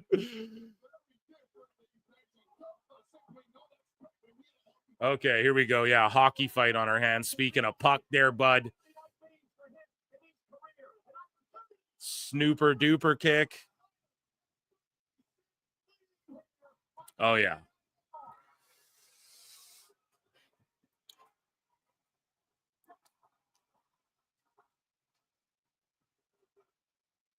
Here we go. Pulling the jersey. Oilers with a puke. God damn it. God damn. James, you agree? God damn, you guys.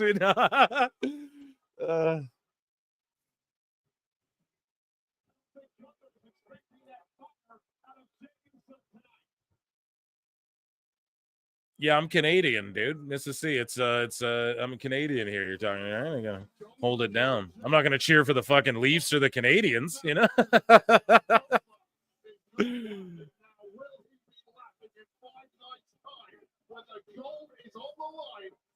Connor was a naughty boy, Phil. What do you mean? Connor who? Sorry, am I completely... Connor McDavid, are you talking about? He's been the choke artist of all choke artists. I'll be the first to admit it. Okay, New Day. Dress shoes, no socks, Gunther Wing. JBL. Let's go.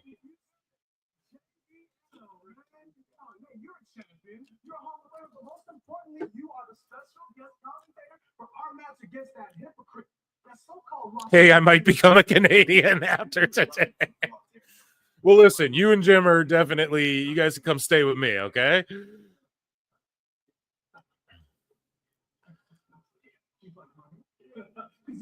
So you just gave him $2?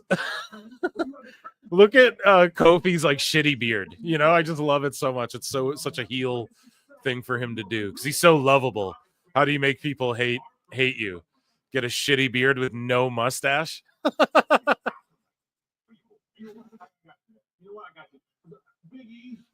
I wish JBL showed up with the duster, though. The wrestling. Oh, Jake, the wrestling god. He's the... Jim's not welcome in Canada. Yeah. Not shocked. No. We're pretty uptight over here.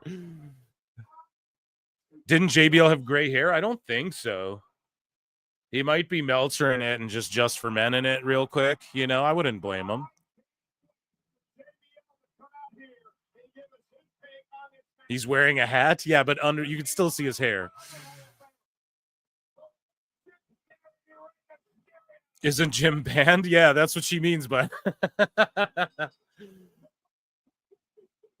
if you do anything, I don't know. They're just so strict about people coming into the country from America. If you have any, like Jacob Fatu, even Jay Uso, like he struggles to get in. It's always a hard time because, you know, just if you have any criminal anything, I don't know what, I'm not calling Jim a criminal for Christ's sakes, or any whatever.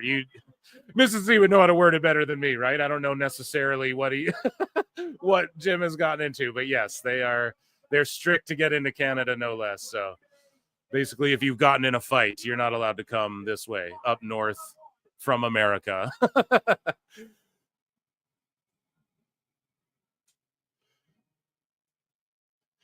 Okay, commercial. Should we get into some Britt action? Yeah, basically, if you're a man, you're not. No, if you've done a manly thing and not taken shit before, you're not allowed. You're not allowed here. Here we go. Let's get into not calling Canadians not men, though, bro. We grew up in the fucking tundras, man, in the forests and shit. Okay, our beer's way more percent too. You have to drink beer and fight and chop a tree by the time you're 15. You light one fire in the snow by the time you're 15 and drink a beer around it. You know. That happens, okay? Anyways, though, let's get into, we got AEW news. It is commercial break. They're promoting something. The Fiend Fiend. So Rey Mysterio's making his entrance. Let's get into now. I can't play the Friends theme song, of course. That got botched. But we will give everyone a good old Ichi knee.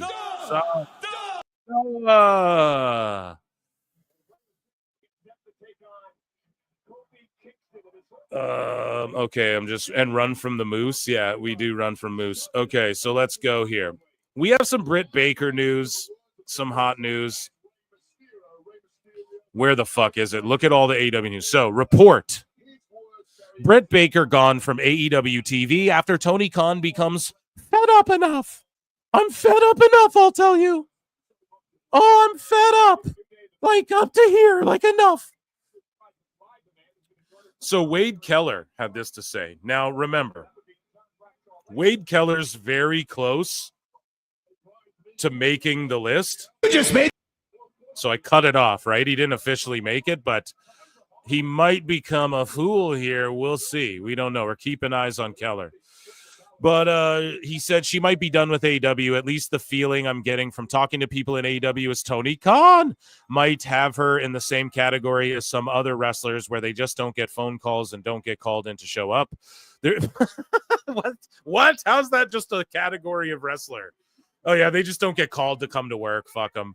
There's a lot of frustration with her, I'm told, and I've heard this pretty consistently. She's wildly unpopular in the women's locker room. One person said no one ever wants to see her come back. Speaking, it was Jericho. We don't ever want her to come back again. Speaking of the women's locker room, now that is a bold, broad statement. I could imagine somebody on social media going, I'm a women's wrestler in AEW and I want her back. And I want you back. Okay, fair enough, but I'm just telling you somebody's perception is nobody wants her back. This is like what Meltzer does. Well, they're all just like, fuck Malachi, don't come. Good riddance. And it's like, bro, they work there. Why are you doing this? So now she's got to go to work and be like, someone here doesn't like me. And then Tony's just like, tell her to go home. Fuck her. You know, who is it? Monet? I'm betting it's Mercedes Monet. I'm just telling you somebody's perception. That's how bad it is. Somebody is willing to tell me that.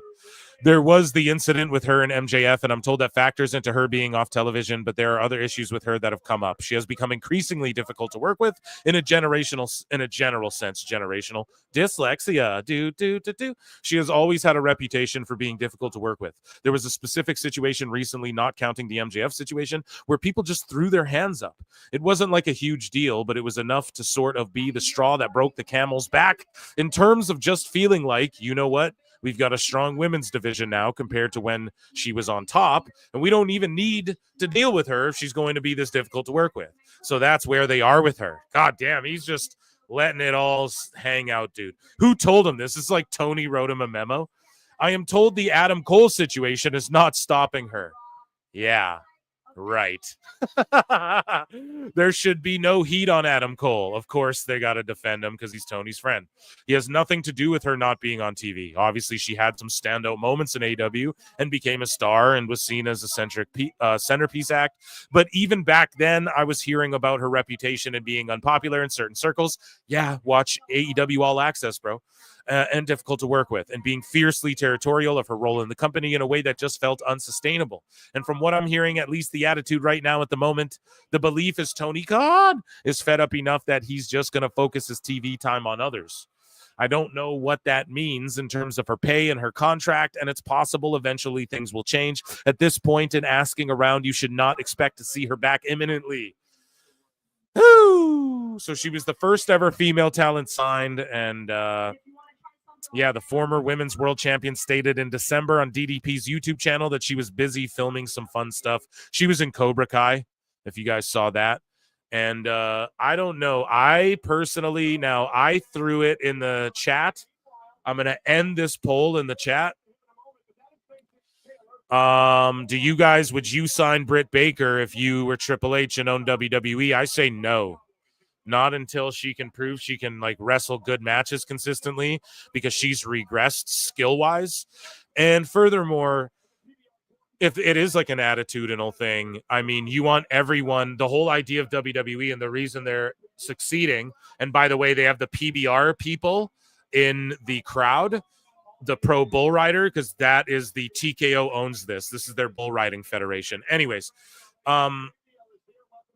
you know, you want everyone like knowing their role and shutting their mouth, but you want them knowing their role and working like the ship is moving in one direction. If she's gonna come and do diva shit and like she can't even wrestle that good, she doesn't wrestle enough to wrestle that good, then I would say don't bring her into the company whatsoever. So yeah, that's what I gotta say. Let's get back to Raw here. That was let's give an Ichi Nissan Duff for AEW news for now.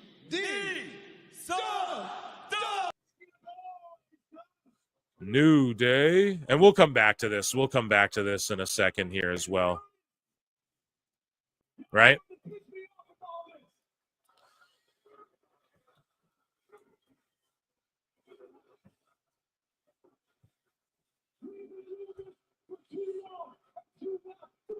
Sorry for barely listening to you, Phil. Yeah, I don't take offense, bro. We're all multitasking. I'm literally staring at my TV while I'm trying to get my thoughts on Britt Baker the whole time too. JBL came out during the commercial. They just popped for him. His music was playing for a long time, and then they went to a backstage thing with Bailey. I think you all saw that after the commercial break. So yeah, good stuff.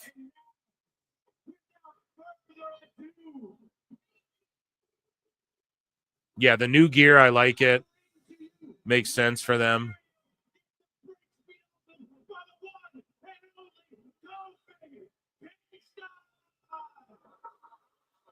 Damn, they got such good heat, man. Ooh! I like this heel New Day. Yeah, dude, the Boo Day.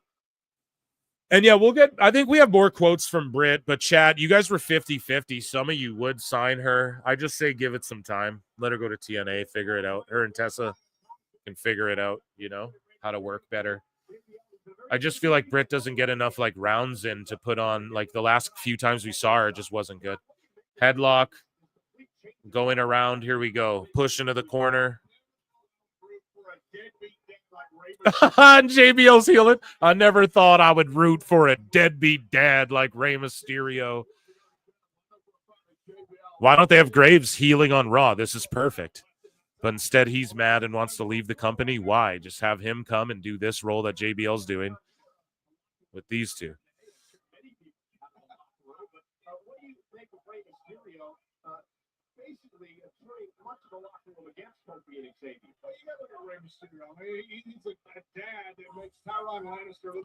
Yeah, Kofi looks dumb with the beard. It's amazing. Yeah, people are getting clotheslined straight to hell. The Boo Day.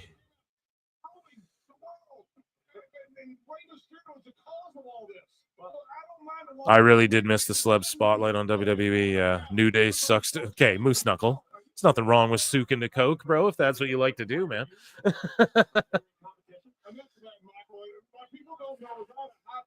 Graves will show up on Raw when Pat's there before the Rumble. That would be fucking amazing. Nice shoulder tackle from Kofi.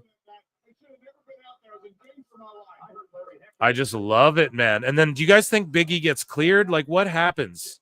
God damn it. I love it. There's so many good stories going on. So many great characters that I just can't wait to see. Mania. Oh, 619 time. Raised Raw pants. Pretty fly. No Fortnite again, chat, hey? I wonder why they deaded that. Maybe that was just a one-time thing. Fortnite paid a premium for like the first ever Netflix. And then they'll just save that for, maybe they just decided we don't like a logo in the middle.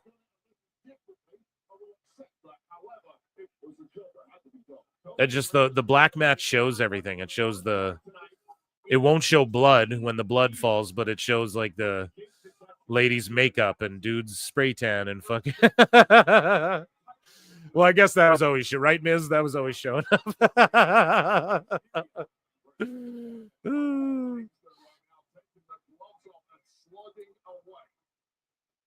He's getting some success finally after years of spinning his wheels waiting for Big E to return.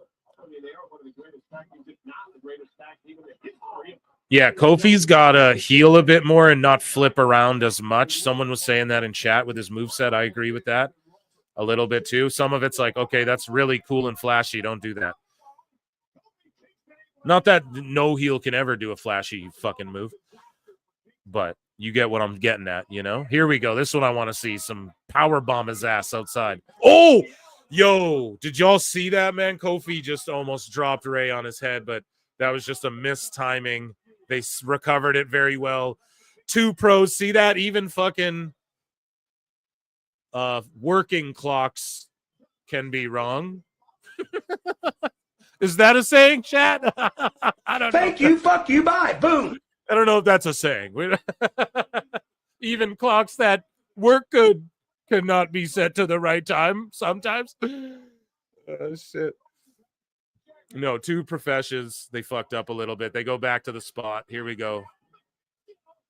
So I guess, yeah, the spot was like probably Ray was going to Hurricane Rana him into the stairs, and they just miscommunicated it there. Thank God no one got hurt. Jesus Christ. Whoo! Commercial break for you guys. They're going to keep brawling on the outside. Let's go back because I just want to make sure we cleared out the Britt Baker news, right? Let's see. Yeah, I think I got one more thing about her here. So, Tony Khan? No, this is actually just everything Wade Keller said. So we went over that. Yeah, that was AEW news, I guess. Do you guys check and let me know? You want me to call the action commercial break style, or you want me to like talk about Baron Corbin a bit more? You guys can choose. Tom Pestock or Netflix? Let me know, guys.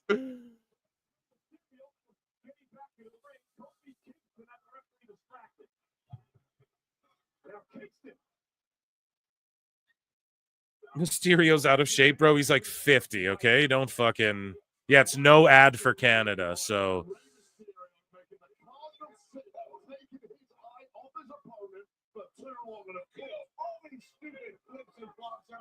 Sometimes you just need to kick somebody in the head really hard. It's good old school smash mouth wrestling. That's what I love with Kofi Kingston. I remember when Ray kicked you in the head with 619. Michael, I have no idea what you're talking about. Michael, I have no... Ray's 50, so there you go. I just Googled it. I have no recollection of that. And then something was saying making clips, so I accidentally hit a button and made a clip on StreamYard, I guess, which I did not mean to do. Unless it's their new thing. They have this thing where it's like AI clips, and I'm like, God damn it, do I try it? But I don't want to botch the quality of the clip. I'm missing the Dogman trailer. Oh, no. Nobody cares. I'm like, chat, tell me what you guys want. News or fucking me to call the action? No one responds. Okay. We'll just call the action. I don't...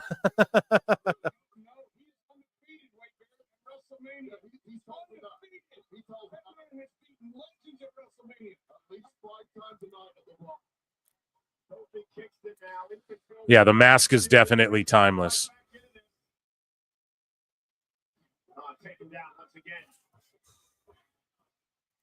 Too many veterans. Ray needs to retire. Yeah, I don't know about that.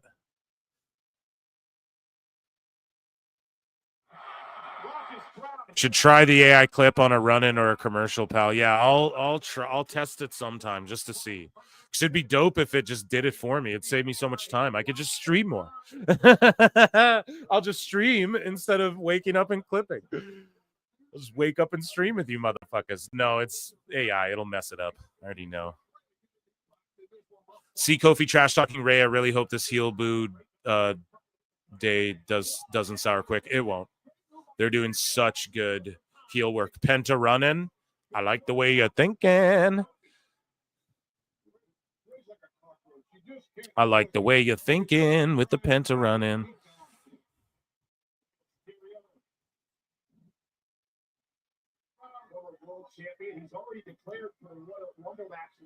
News. People are saying news. Okay, next commercial, I'll do some more hot news. Okay, how about that?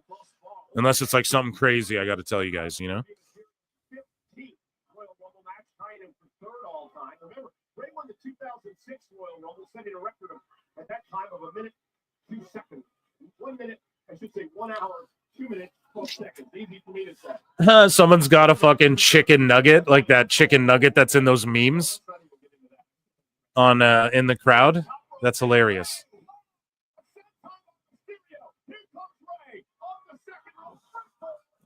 Action. Moose is like, we want action. Okay, so yeah, just a sunset flip over there. I know you. You guys are back from commercial too, right? Sorry, I'm locked into the graps here.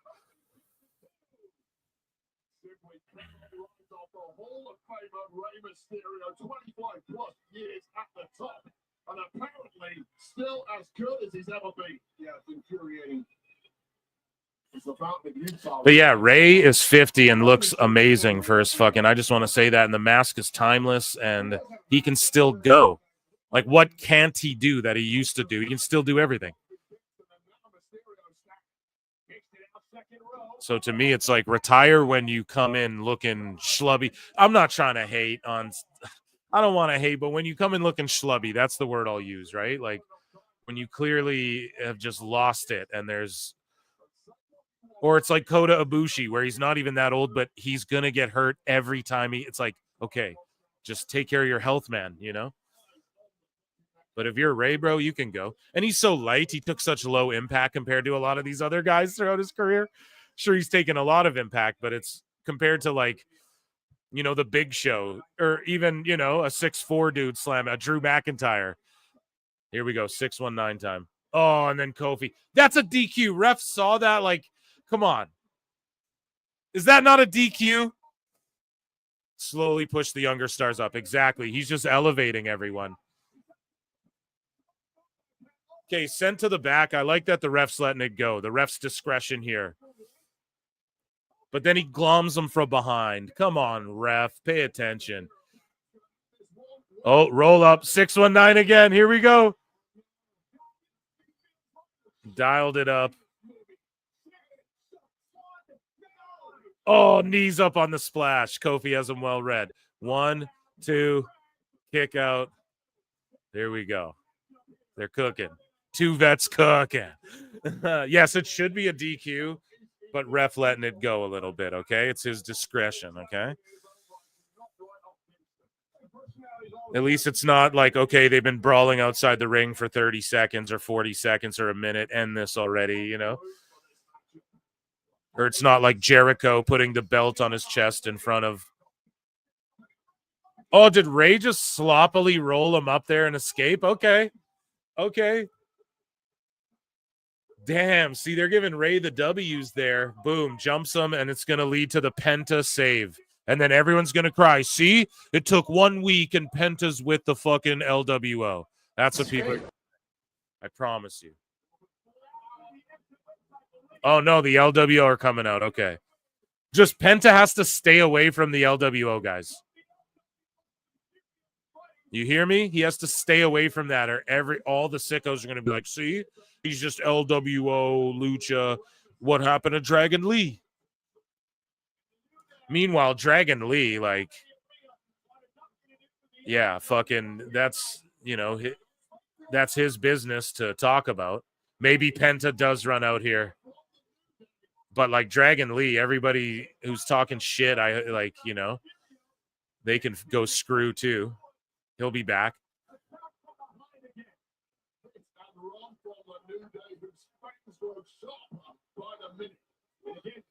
Yeah, just Penta can't do any LWO stuff. As much as, like, I wouldn't get triggered by it. It's just he cannot do that. Otherwise, the internet sickos, WWE knows, like, we can't do that. Because it just proves the critics right, you know?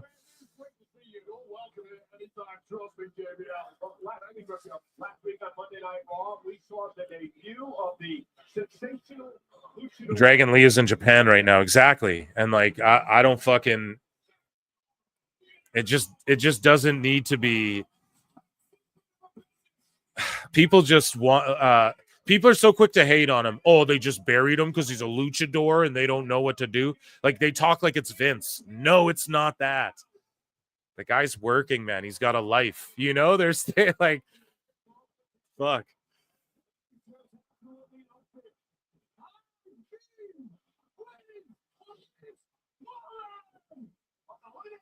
Yeah, now they're recapping Penta's debut, obviously, which was just spectacular.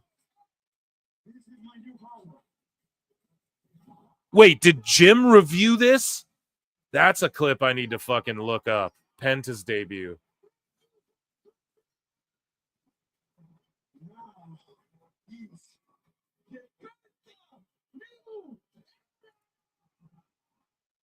Yeah, they're just highlighting. I don't know if you guys are in commercial. Sorry, I just love that Penta shit. So Gable's hyping up the Creed brothers. Divey Nile. Cafe is here. He did, Jake? Okay, I gotta check that out, bruv. He did not like it? That's fair. Hey. No, not everyone's gonna agree on everything.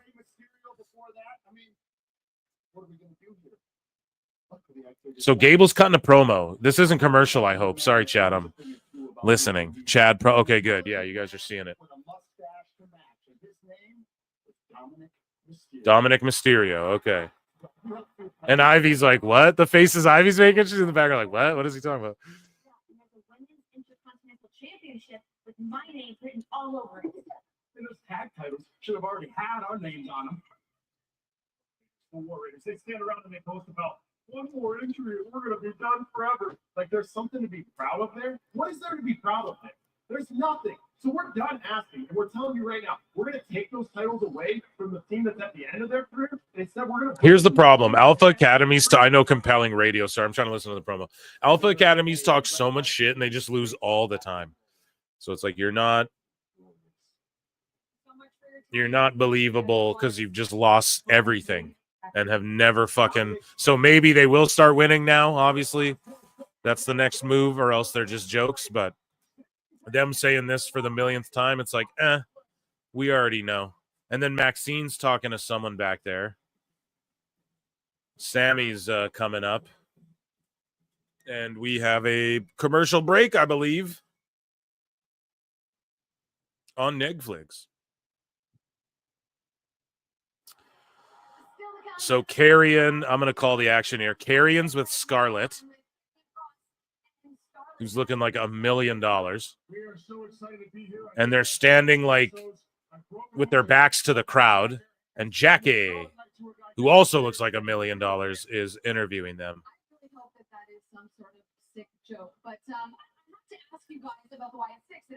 So she's asking them about the Wyatt Six. What's next for you? They've gone to SmackDown. Carrion did beat Uncle Howdy. Remember that. He beat Uncle Howdy. And the Miz isn't here. No, I don't. He's on an assignment. Next question. Miz is on assignment. Next question. Okay, well, how about this? It is a new era of Monday Night Raw on Netflix, right? Opportunity is in the air. Where is the focus for Karrion Kross? It's a new era of Raw. Where's the focus for you? I have my eyes on a few people, one of them being Seth Rollins. Carrion saying he's eyeing up Seth Rollins. Another being CM Punk. Saying he's eyeing up CM Punk. So it appears as though. And then he's calling out Sammy. So Carrion's about to step up to the next level, hopefully as a solo act. He doesn't, well, unless he's with that tag team, but he doesn't need Miz. He doesn't need Ellering. Him and Scarlett, even as a solo or a duo like that, but him as like a singles competitor with him competing against the Seths and the Sammys and all of that. I fucking really like that. So I'm going to round of applause that. Ian versus Sammy. Let's elevate Carrion now. We know he's a Triple H guy, so let's see it. Okay? This guy, why is this jobber on my screen? Oh, come on now, Psyoptic Prodigy. That's not very fair. Amazon selling cars. That is next level futuristic shit, dude. Just kidding.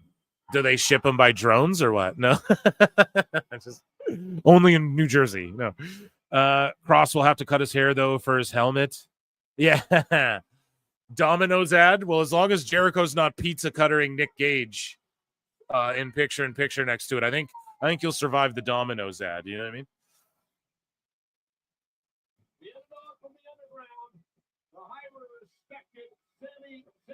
Yeah, Cross isn't a jobber though, man.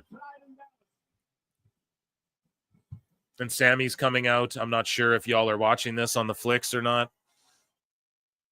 Here we go. Okay, yeah, commercial's back right now. Sammy's on his way to the ring, but they're running a WWE shop ad. You get the car delivered in pieces? Yeah. How the fuck do you order a car on Amazon, bro? Does the guy pull it up and drop it off, and then his and then his buddy's behind him who picks him up, and they how does that work? Jesus Christ. Half kidding, but just not a fan. Hey, brother, even if you detest him, hey, the opinion's welcome. You know what I mean? I'm just twisting your titties back. You know what I mean? Play numb. I'm getting to WWE Shop commercial. Yeah, use the affiliate link below. Fill the shill. If you are going to do WWE Shop, I have an affiliate link in the description there. And if you click that, it supports the channel. It's no extra cost. Save with Oh, I can't do it. Unless Conrad wants to take ads out on my shit. That wouldn't be very fair, Eric, to go on Phil's shit and shill Blue Chews when they don't even sponsor him. Okay, that's my last free one ever, okay? I had to say it. Oh, dude, they're doing an NXT retrospective with of Wade Barrett of him winning NXT in Dallas in 2010 with David Otunga, and I believe that's Stryker. Damn.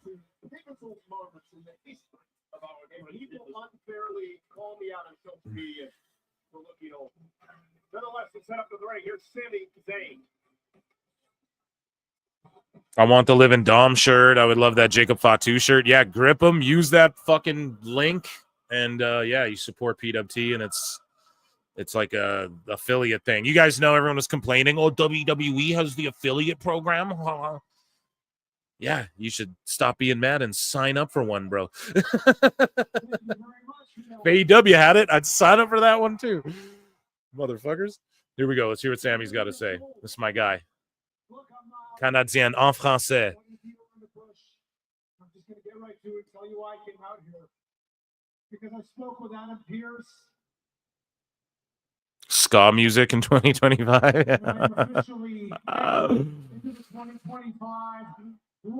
Yes, he's in the Rumble. Holy shit, this Rumble's crazy. Malachi ain't going to be in that shit, though, guys. He's not. I helped myself. And it really got me thinking, actually. I started thinking, you know, what it's going to be the one surprise we're going to get, quote unquote surprise, fucking Hendry.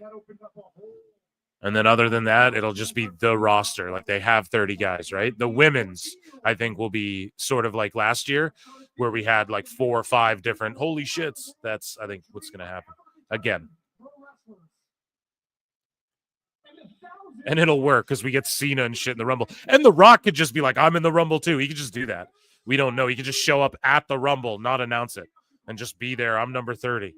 I mean, it's going to be insane. So.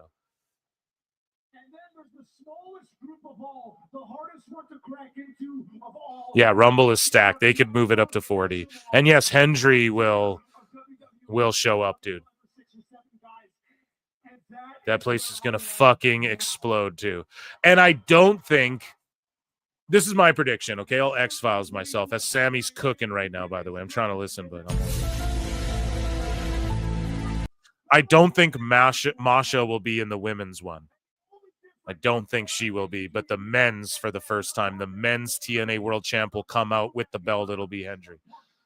But I bet there'll be TNA people possibly in the women's Rumble, maybe 1 or 2 or something, but I don't think it'll be Masha.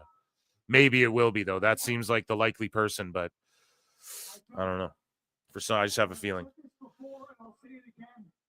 Because I think Jordan Grace comes across as like she's here from TNA. I think that already comes across that way, so you don't have Masha also show up.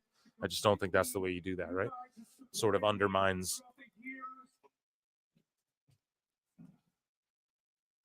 And Grace is there. She's pretty much confirmed it on Twitter. She's pretty much just said she's going to be there, you know? So Sammy's cooking. He's not in his bloodline gear. He's saying he doesn't ever need the world title. But he's like, but damn it, I want it. And I'm the guy who always says, he's like a piper. I don't think he ever wins the world title. I don't think Sammy ever wins it, but he's just one of those dudes where we're like, he was at that level. He could have any time, you know?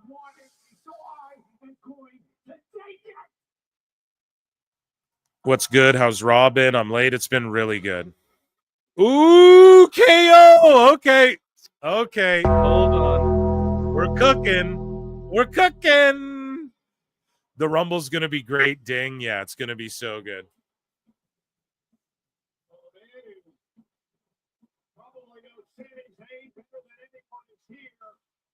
And look at the fucking look at the zip down hoodie he's wearing, hey? The Hitman.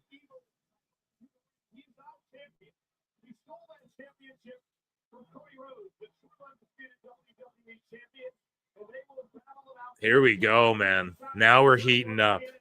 Now we're heating up.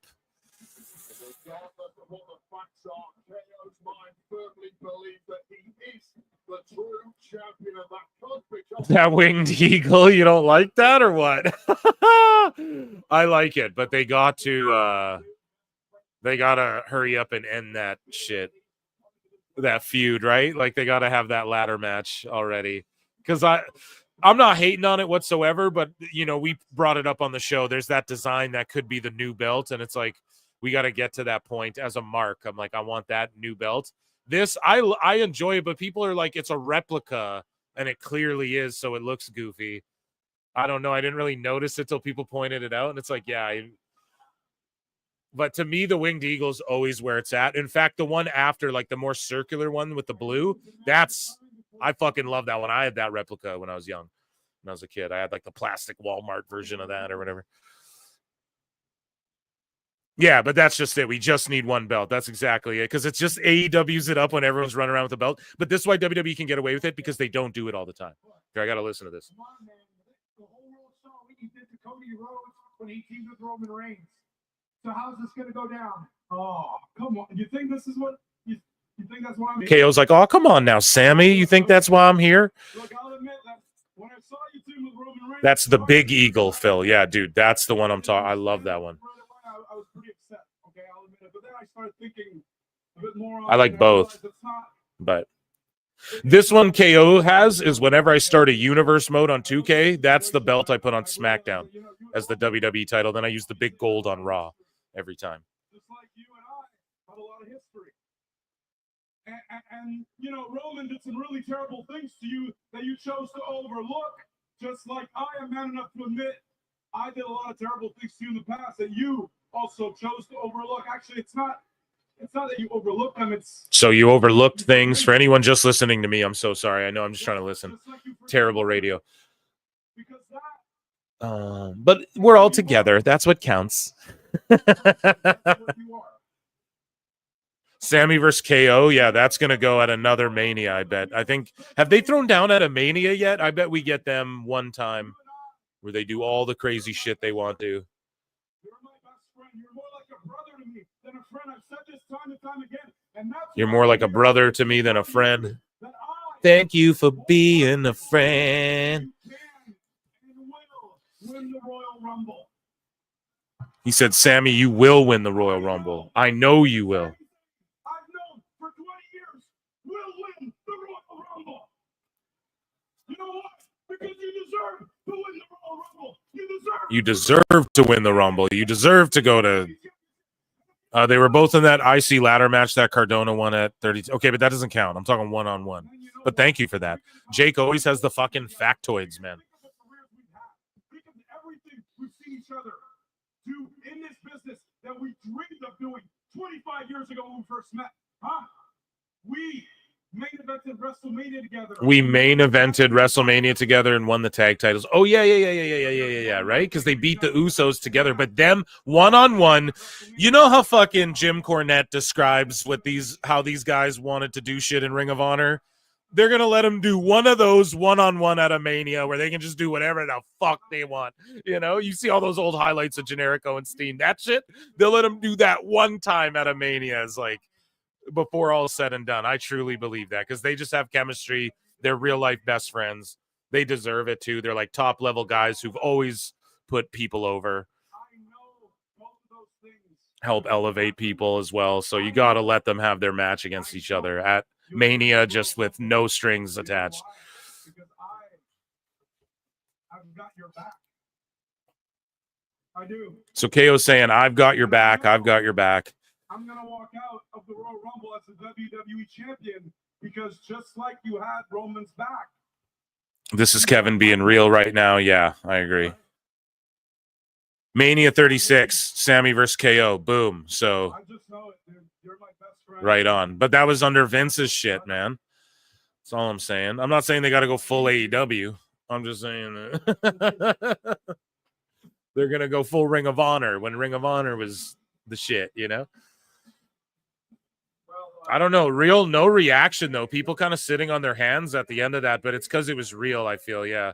It wasn't him just being like, you bitch, and then pile driving them, you know, is some real shit, something to think about, something to digest. Not everything's an oh, right? Sometimes you got to go, huh?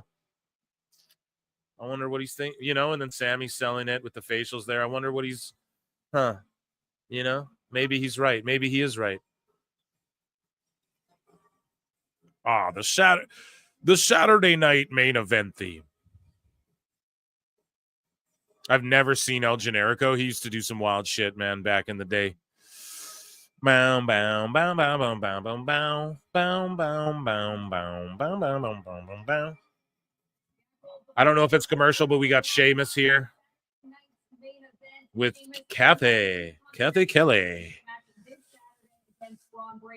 You are a very decorated champion throughout your WWE career. So why is this title so important to you?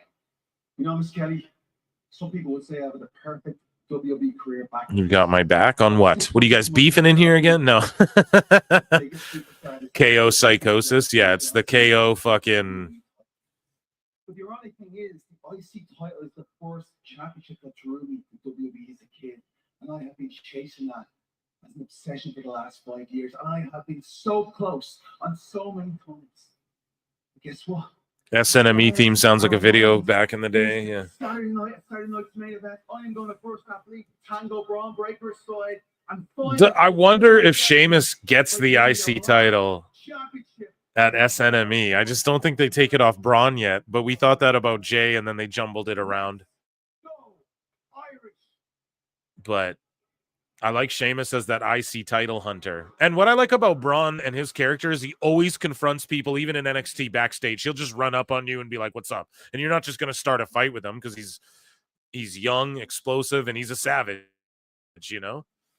So I like that when people are talking about him, even in NXT, he just always walks up and it's like, what's up?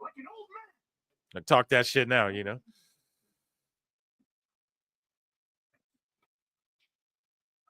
Sheamus doesn't really yet. Yeah, I agree. I think Sheamus has got to give it to Braun now. And then, because Sheamus can get it off anyone. That can be like his last hurrah. And I don't think he's on his last hurrah yet.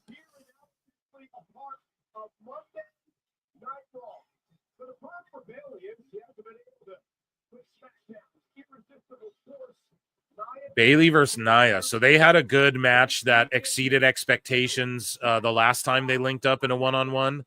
This time it's not for the title. I wonder if they're going to cook. Who knows?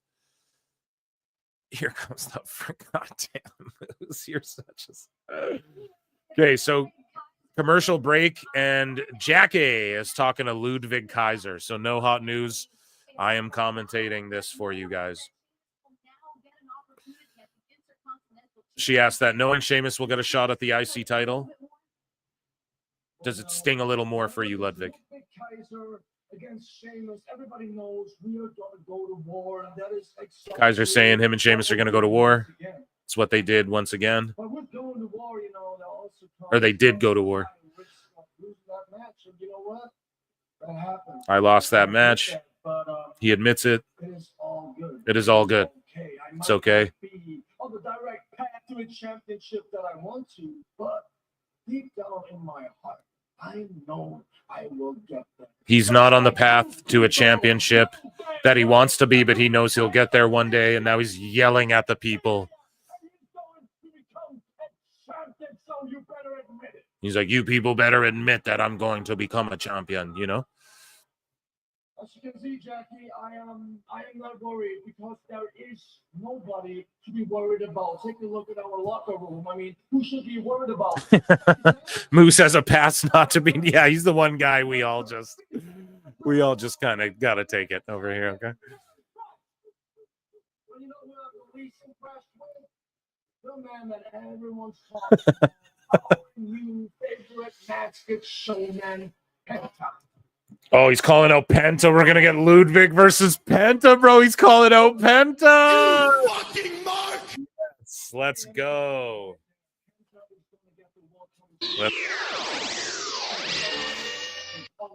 Ludwig's like, yo, Penta's going to get it on Monday Night Raw soon enough, but it's going to happen on my terms. That match is going to cook, dude. Ludwig's going to sell his ass off for Penta. It's going to be so good. Hopefully that's next week. Fucking good stuff. It would have been good to see Penta this week again, though. Yes, dude. He called him out during commercial break. Naya's making her way to the ring. That's why you tune into PWT, folks. If not for nothing else, for me to do the color commentary shittily, you know? Here we go. We're coming back from the break. In memory of Bob, I botched this name. People are giving me shit. Bob Wecker, right? Or Bob Euchre. Either way, in memory of him, 1934 to 2025. What a full life. What a goddamn full life that is, you know? Like as full as it can get. Unless you download your mind into to a fucking AI surrogate or some shit, you know? And go to Mars with Elon and them. It's not really it's not really more you could ask for, you know? You lived through fucking you lived through Dick Van Dyke, a bunch of wars, and TikTok dancing, you know? Right? Holy shit.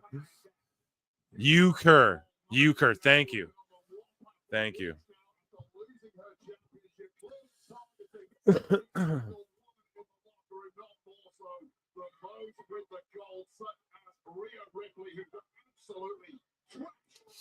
Hi, PWT. Can I have Bailey for Valentine's Day? Fuck no. You stay away from her, dude. You see that her fan page that got blocked because the person running it was a utter lunatic, bro.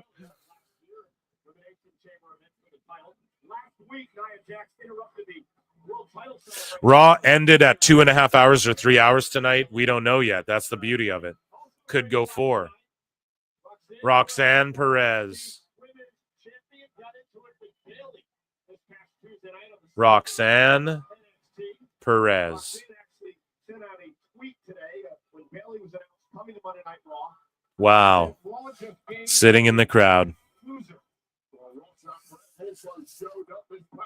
Euchre was great on WrestleMania 3. Yeah, I'm on. That's the Mania I'm on. But I told you guys, yeah, I've just been chilling watching Manias. I fucking have not. I started 3, but I have not been able to get through it because there's been so much graps as of late, so much hot news, so much other shit going on. I'm going to have some great guests on the show coming up. Grapple Vision, you guys know that channel? Yeah, we're linking up. It's going to be great shit, pal. Yeah.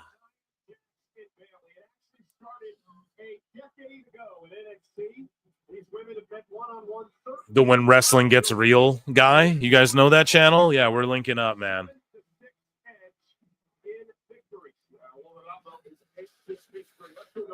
BBL Bailey, yeah. That's what everyone calls her. Timothy, what up? Bob Euchre was the shit back then, Major League. It's funny because she doesn't have a BBL, but she's just so thick that no one can help it, right? That's why it's funny. That's why the nickname sticks. It's amazing.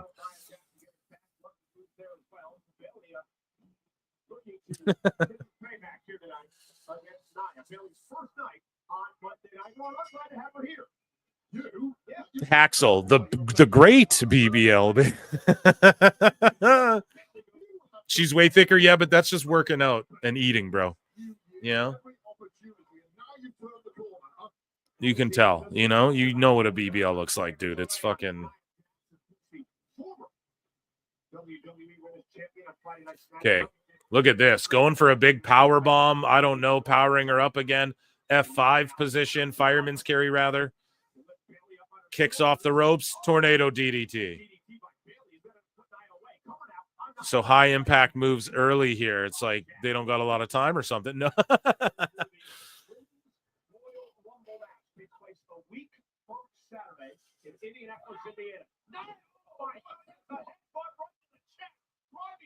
Hella ass in that ring right now. Yeah.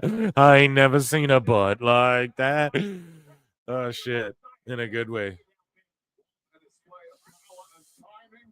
Axel Stranger for $2. The great BBL Bailey. The best guys, Tony Khan. The great Raw on Netflix. And well, you know, she's a super wrestler. She got a super BBL, actually.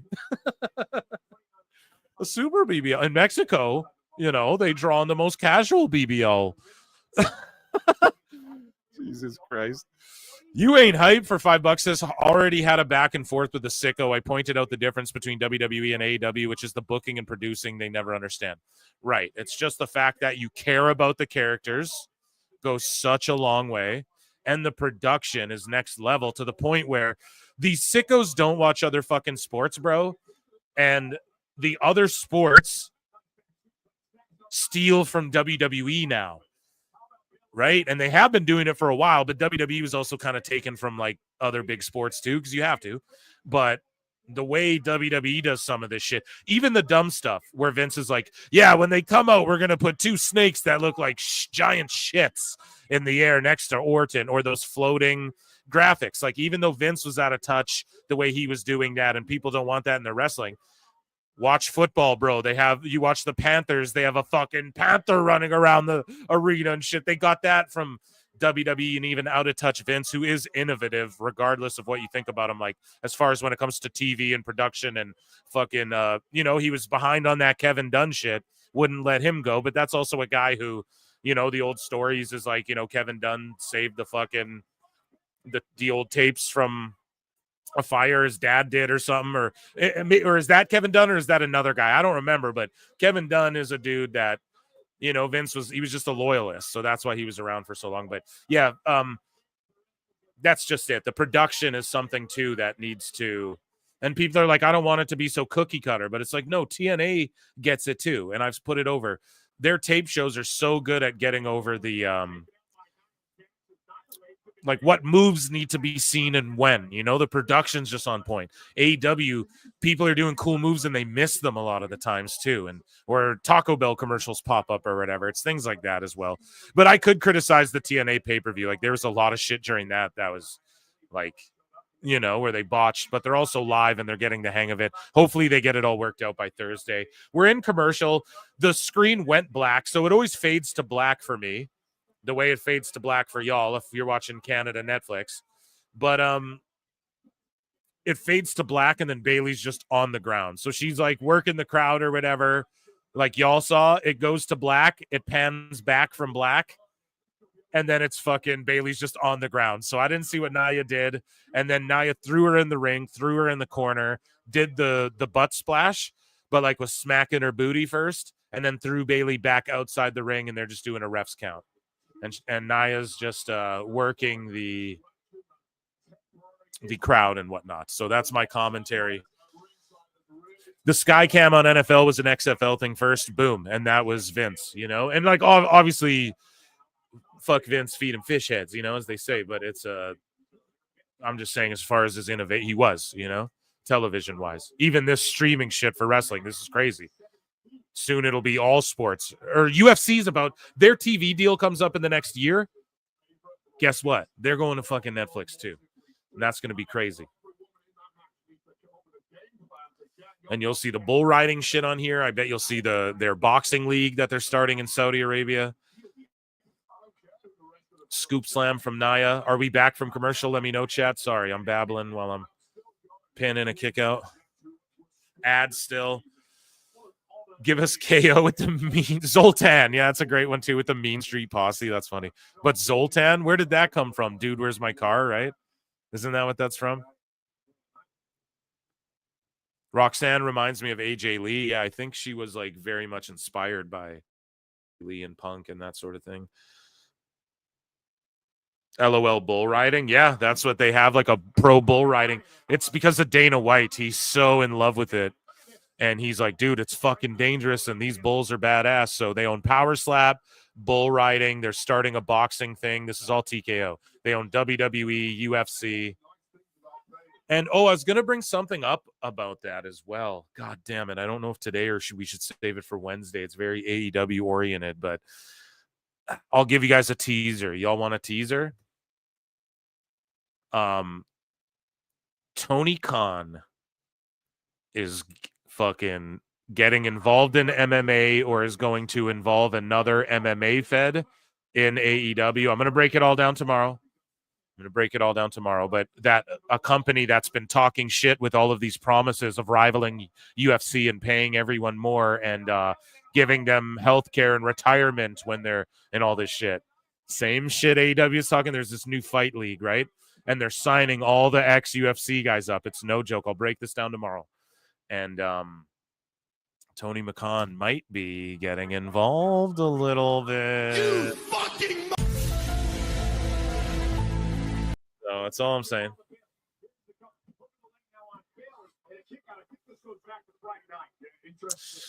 I have to go. I have a job interview in the morning. Love you guys. See you and good luck on that, everyone. Round of applause, best wishes, and good luck to Miss October 30. Let's give her an Ichi Nissan. And hey, always remember Miss October 30. Sometimes in life, you got to be a hoe. See you. CJ Hawk, that's going to flop. Let me break it down tomorrow. But you right.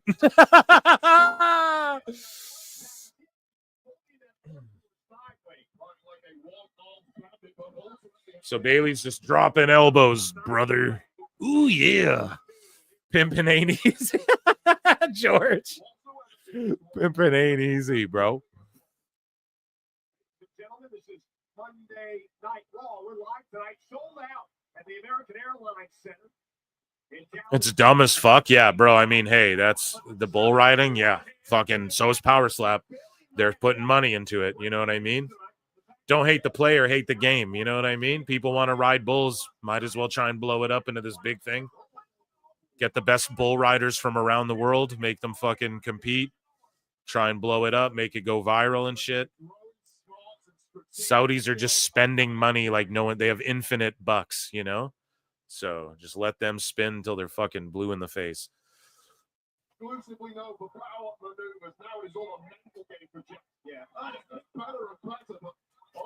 I'll start a fucking bull riding podcast.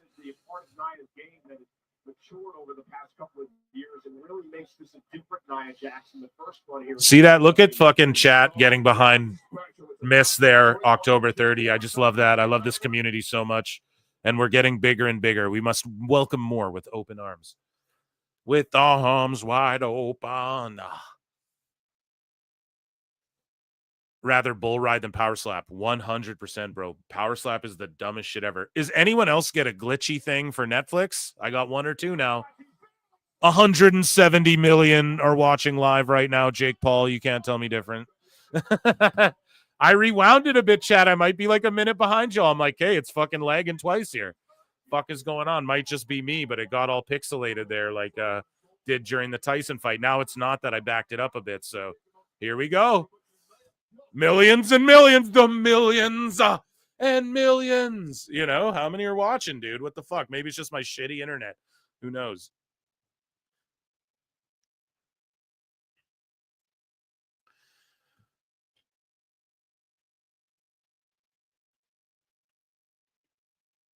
Oh, am I getting fucking completely booted off? Is StreamYard fucking up too? It might be my stuff. Getting bigger and bigger. That's what she's... Okay, calm down, Moose Snuggle. Power slap a bull.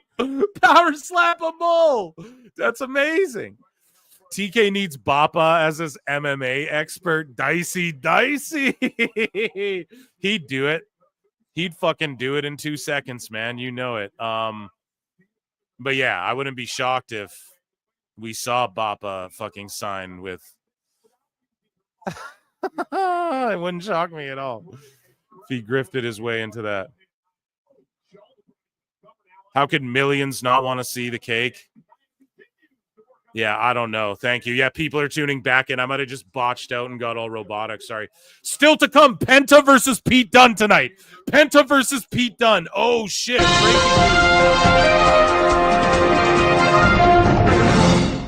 Penta versus Pete fucking Dunne tonight. Let's go.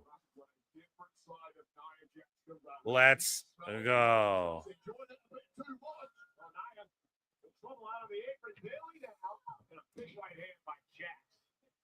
Game-changing slug to the jaw. Oh, my God, I felt that one.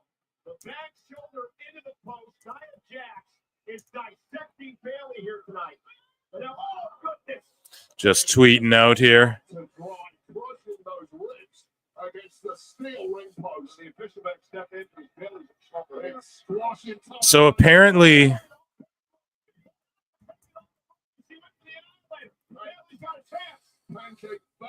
let me see. I'm seeing something. Let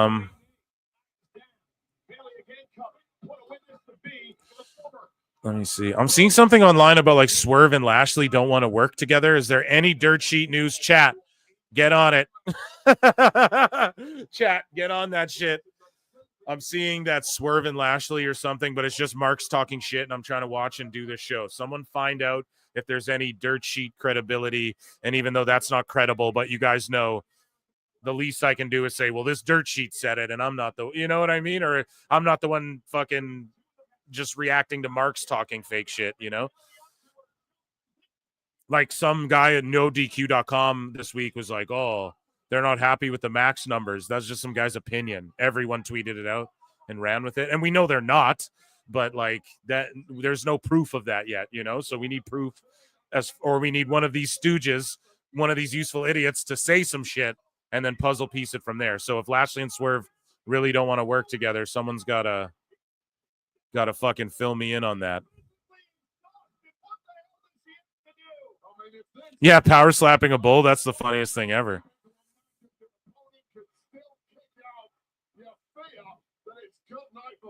From here, what on earth do you have left in your tank here, Bailey? They're Bailey firing up, back to her feet now.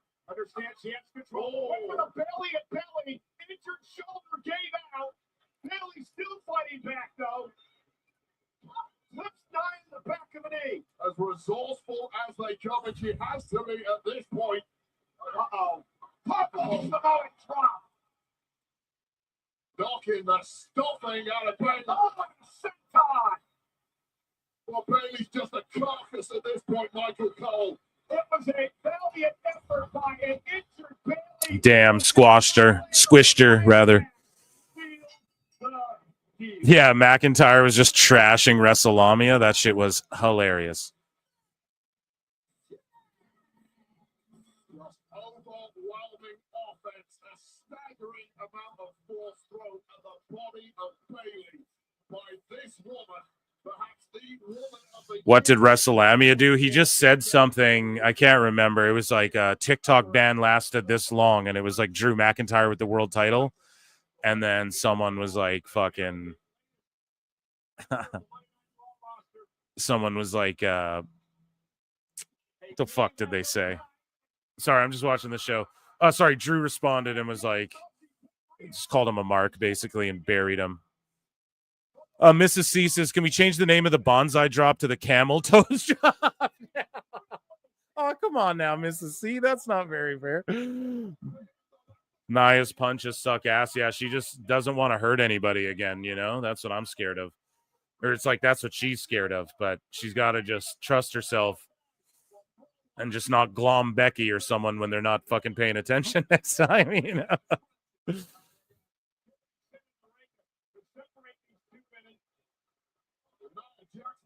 Exhausted after that competition against Bella. How do you think Rhea feels? Nia Jax ambushed her before the show even started. And now it's flashed by Jax and the brawl continues. We got every security guard and producer out here now trying to split these women off. We still might not have enough here. We Damn, just a big brawl, pull apart. Everyone's being pulled apart here.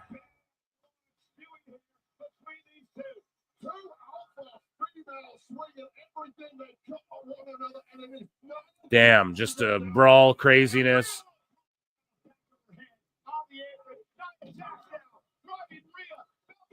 Rhea's just getting her head bounced off the announce table.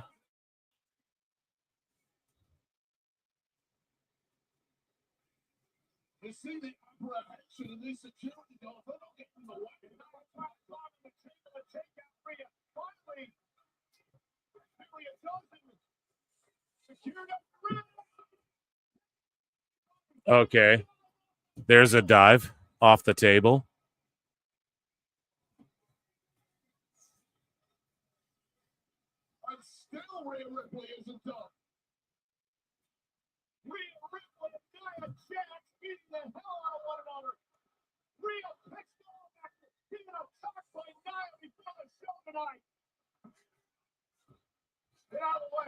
I'm just locked into this brawl. Sorry, guys. Rhea versus Nia SNME.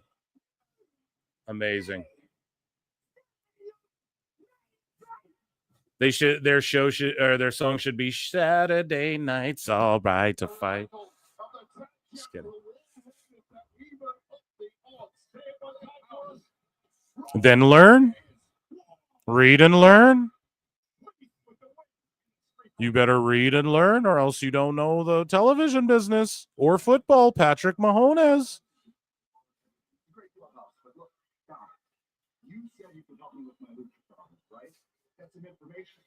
She needs to be put in the. She needs to put in the ring time like the other girls, and not skate on her size and relations. Yeah. Huh. Yeah, I skipped ahead. I went back to the live. It's working now. It did glitch on me, but I'm here with the. We're in the Judgment Day here.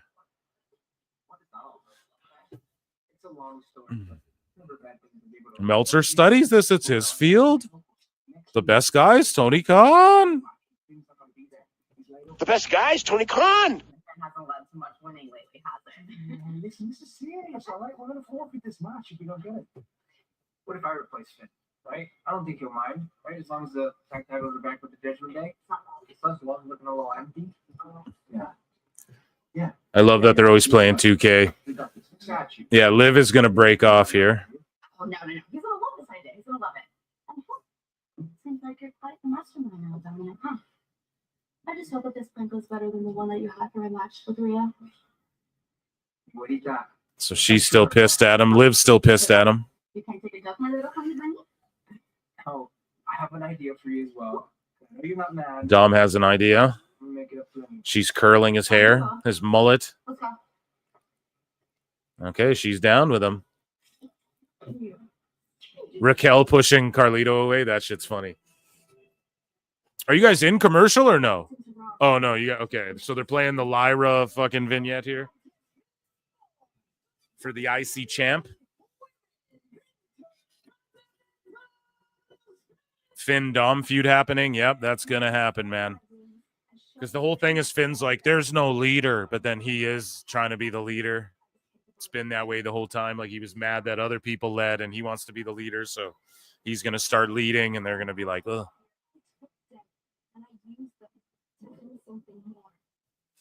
Lyra, boo. Yeah, I'm just not like the biggest fan. I just don't care, really.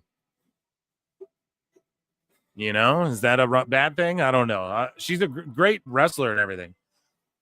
It's just, I just don't care yet. You know, we will one day. That match was great. Yeah, and Dakota Kai's awesome. Yeah, I'm not mad either of those ladies won. You know, if you're going to put it on someone from another continent would be the way to do it. This makes the most sense, especially with such an internationally, you know, they have such a diverse roster with so many different nationalities and countries and continents represented. Here we go. Penta and Dunn. Let's fucking go. Let's go. What was the trade for Bailey? I don't know. Maybe the Wyatt Six. You know? Wanted Kai to get her flowers. Yeah, me too, buddy.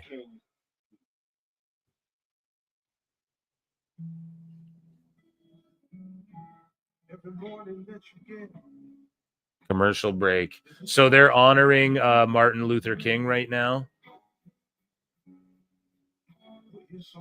And yeah, they're just playing the video. So I guess they're doing that during the commercial this year. Usually they do it on TV.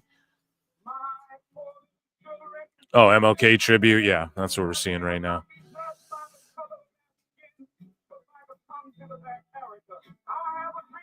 Yeah, okay, for noted Martin Luther King Jr. fan. Yeah, well, they do it every year, right? So you just got to show the man some fucking love and respect, man. You got to give him his flowers. He's got a day, dude. Okay?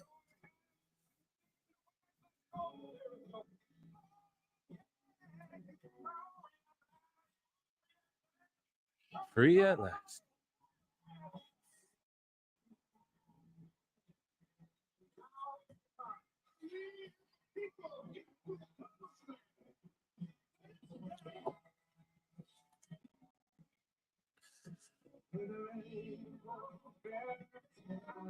SmackDown won that trade. Yeah, big time. No official word from the Sheets on Swerve Lashley. The Streets are saying, though, Lashley said no job to Swerve. Thank you, Deaf Heaven Interpol. So, again, someone like I never see you in the chat, but you just come in dropping bars. This is great. Amazing shit. And thank you for updating us. And, yeah, thank you. Okay, Penta and Pete Dunne. We got Pete Dunne coming out right now. You guys are on commercial. I'll call the fucking action here. We got Pete Dunne coming out. Butch greater than Pete Dunne, okay? And then I cannot wait for Penta's entrance, man. I cannot wait. I fucking love his entrance. I watched that shit like 4,000 times on Twitter. Def is in here plenty. I'm so sorry, Def. Welcome. I apologize. I love you. I get busy on these shows. Why would he job to Swerve? Yeah, I mean. So Pete Dunne's just staring down a fan. This guy's trying to get a handshake, and he's just like, fuck you, man. And people are talking shit to him. He's just pointing at people in the crowd like, dude, you ain't shit, you know? Healing on him.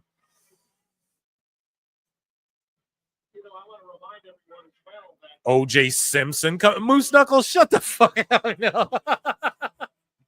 OJ Simpson? You what? You what? Jesus Christ.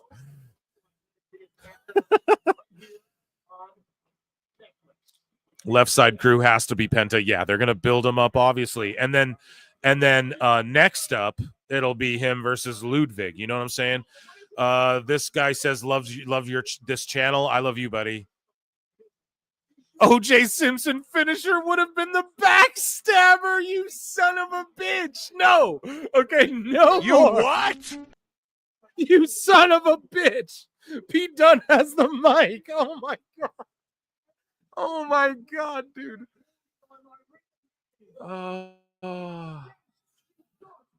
Oh my god. Pete Dunne saying, unless you guys call me by your real name, by my real name, everyone shut up, and everyone's like, Butch, Butch, Butch.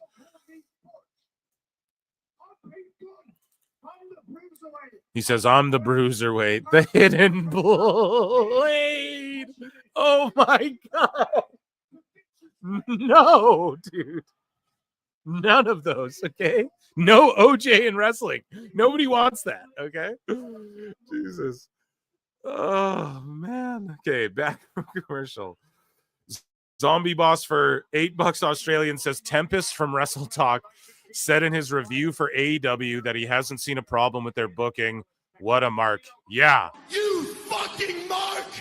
That guy moved from Canada to the fucking UK to do Wrestle Talk, and good for him, but he is just a pure shill. He's one of the reasons I had to stop watching the channel.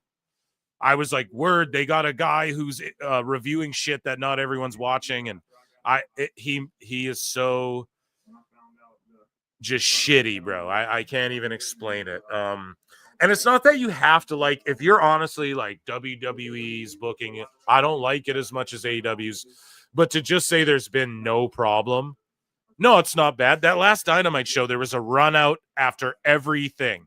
There was a run out with 900 people, and even the fucking talking segment with MJF and Jeff Jarrett, people were running out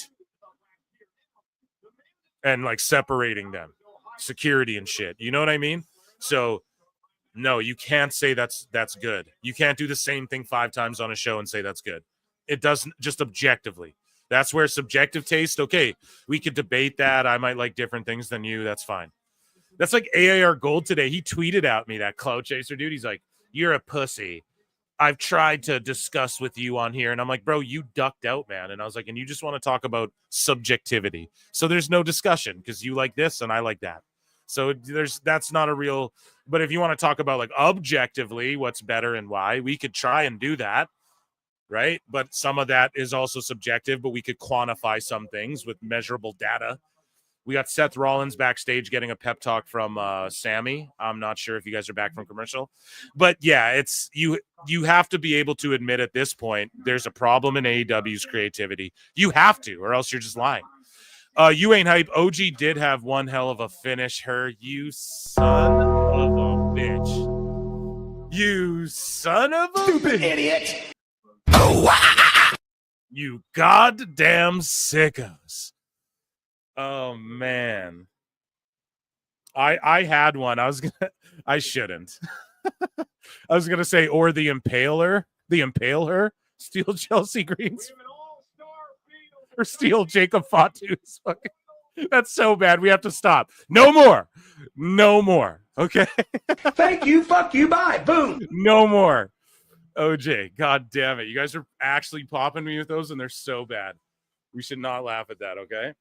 Anyways, moving along. Penta time. All right. We got. Who was behind Rollins? Did not see. Oh.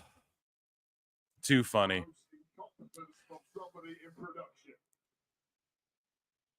That was Cross in the background. Yeah, okay. He's eyeing up everybody. He said it. He wants Rollins. He wants all the big names. Here we go. Penta time.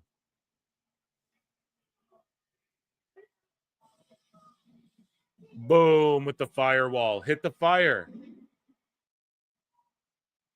What the fuck? They botched it this time. Why didn't they just have the fire that shoots up in the air? Why did they go with the sparkler and the little bit of fire? They fucked it up. Why change it? Triple H. It was so good before. Just let the 3 flames shoot up in the air. Don't do the sparkler again, bro. Just didn't like that.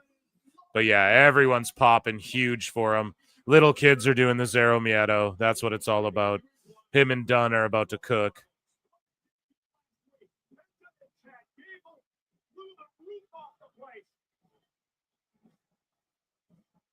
Zero Miedo, man. And see, he's like viral. Look at all the moms smiling and laughing in the front row of Hardcam with their phones out, filming this dude. They love him, man. He's so over. Venue regulations, the great venue regulations. No, that could be it, though, as well. A zombie boss again for $8 Australian. Remember the book OJ wrote called If I Did Do It? Yeah, that's... Hey, OJ. Stupid idiot. You fucking did it, but... Like, Jesus Christ. You know, who writes a book like that? If I did do it, I would have did it this way. And it was like pretty much, the book was actually even more psychotic than that. It was just him admitting he did it, but saying, if there was a voice in my head, like he just described what actually happened. It was just a confessional. That's all it really was. Anyways, enough OJ. Penta's in the guy. Unless it's O Miedo, right? Zero Miedo. But otherwise, no O's, okay?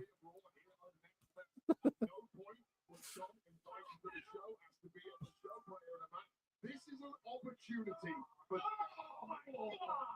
to make a point of management here and at Netflix. Try to break the Boom, stomp on the fingers. Here we go.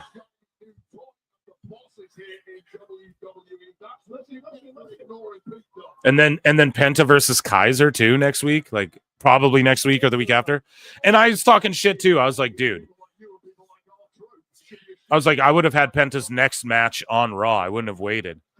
boom, they announce it like 2 minutes later. I just fucked up. Yeah, Butch is greater than Dunn. Like, Butch was way more over than Pete Dunne was.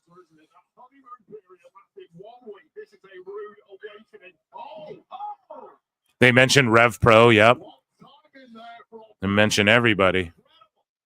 Yeah, George. He's like, I'm a goddamn Bills fan. And I've Cero. Miedo. Let's fucking go. Big dive coming. Oh, Dune cuts him off.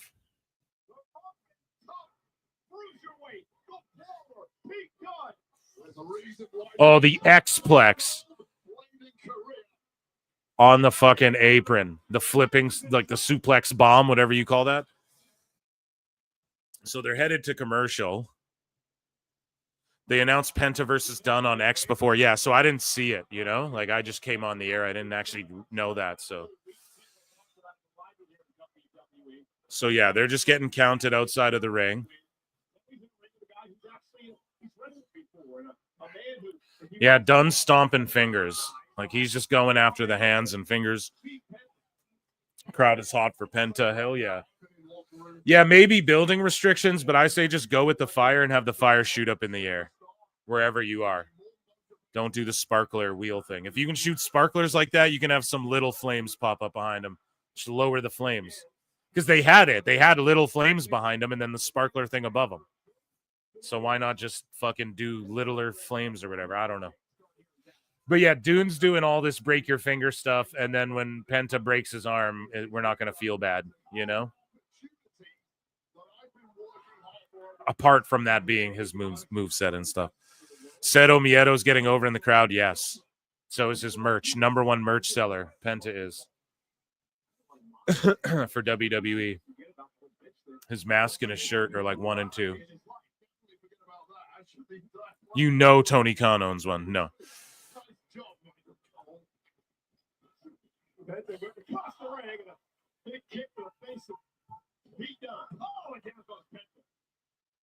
Let's be honest, guys like Pete Dunne have been working under the WWE umbrella for years now, probably dating back to 2016 in Dunne's case. Cero Medro. That's Cero Miedo, and it means zero fear.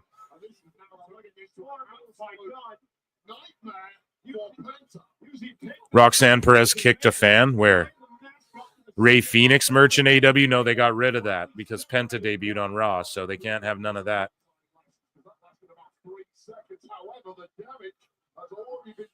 Yeah, Penta, man. This summer, it's going to heat up, man.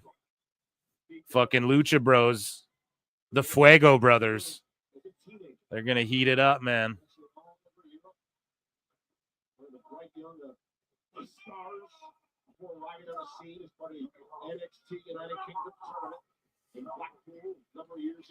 Thank you. Sorry, I'm white. Not sorry. Yeah. That's funny. The security stopped her from jumping the rail. She did when they were holding her back after Bayley slapped her. Damn. Imagine buying a hologram mask the day before Penta's debut. Yeah, that's what JD did. Yeah, he will. Don't worry. We have... let me just... Because I don't know shit. January, February, March, April, May, June. Give it like 6 months, I'd say, and you fucking... Let's say if Penta just were to pop up around then, pardon me, or Ray, you know? So you can get a fucking 4-month title reign with Penta as a solo. And then if Ray pops up, get a tag team run right after. It'd be amazing. I bought a Penta mask. That's what's up, Razgrado. That's what's fucking up, my guy. Tony Khan has a Penta mask in his office as a reminder to never hire luchadors again. Conan. No, you know what? It's not even an allegedly. I'm just... It's not a... You know what I mean? I wasn't talking to Husey to come up with that. But... I could maybe double check that. Actually, I probably should, but I don't know. We're not stooging people's business here, okay, folks? I don't know shit. I'm a big dummy. and I just talk shit about wrestling, right? So Death Valley Driver cover, he's gonna kick out.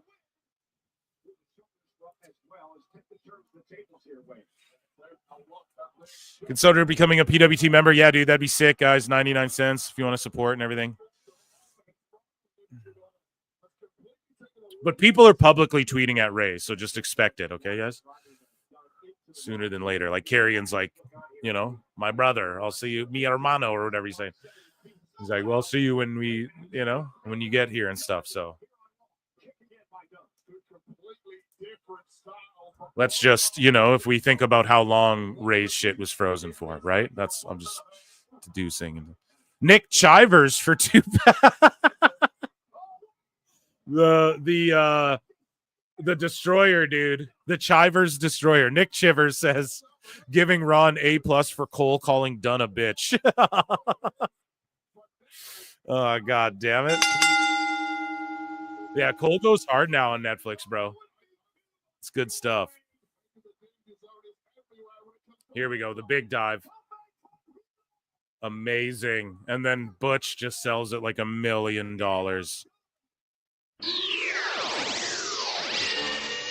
Nick Chivas.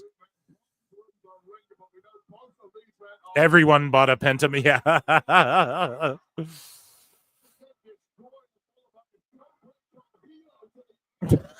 Moose Knuckles, shut the fuck up. Oh my God. Chad is so goated, man. This is my favorite. You're my favorite people to watch Graps with. Another Destroyer. No. It rhymes with Rivers, bro. I know. That's why I'm trolling you now. Oh, he just did Hangman shit. I wonder if Hangman's gonna tweet about that. The inverted driver there. I wonder if Hangman's gonna tweet or Blue Sky post about that to the fucking sickos over there. Cultists will hate on Penta. Yeah, they're gonna. But notice the Destroyer, and then Dune rolls out of the ring. So it doesn't have to be a pin kick out, and then Penta can get the false finish. You know what I mean? 2.9. Yeah, it was a 2.999. No, Nick Chivers, everyone. I just say Chivers. It's Blue Sky. It's true, bro. That's where they all ran to. And then randomly, I'll get like one of the sickos will come up under my shit, and they'll be like, "Get out of here, fucking! You're not wanted here and stuff." And then I just diss them, and then I just block them because like I don't follow or do anything on Blue Sky, but post my shows and shit. I don't do anything on there. I don't scroll it. I scrolled it like a couple times, and it's not for me, you know. It's just people like coping over Twitter. Big power bomb, Roman style. Oh, but on the knee. A backbreaker bomb into the sacrifice. It's going to pay him back.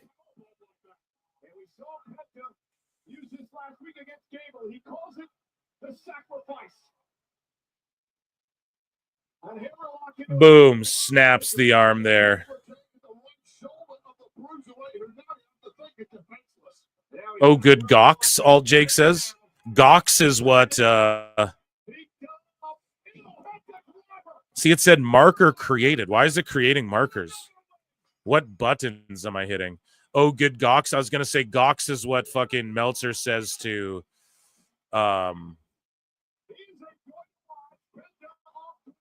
That's the noise Meltzer makes when it comes to Osprey or Omega or whatever. Sorry, I'm a stupid idiot. That's terrible. I'm just locked into Penta. So let's give him an air horns.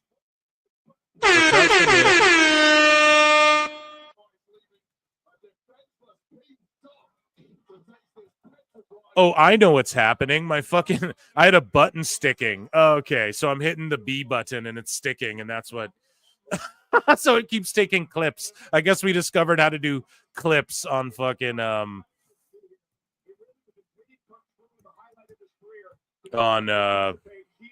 StreamYard now here. Why is my B key sticking? That is a bitch. There we go. Okay. Weird. It was just like B, B, B, B, B. So it's like clip, clip, clip, clip, clip. Maybe I just need a new keyboard or something. All good. I'll get one of those, another one of these Bluetooth motherfucker. It might just be the blue. I might have been leaning on it. Let's be honest. Clean it. Yeah, you're right. I should get one of those things. Hey, I just have one of those Bluetooth ones for a Mac, you know, so I can just sling it wherever I need it to go as I'm chilling. Are you guys in commercial? It's a Logan Paul vignette. We've seen this one before already. Samantha's new song is out. Samantha Irvin. Yeah. Let me look that up. Here, I'll look it up on this other screen. I saw she posted it. I was the only man in history to beat Floyd Mayweather.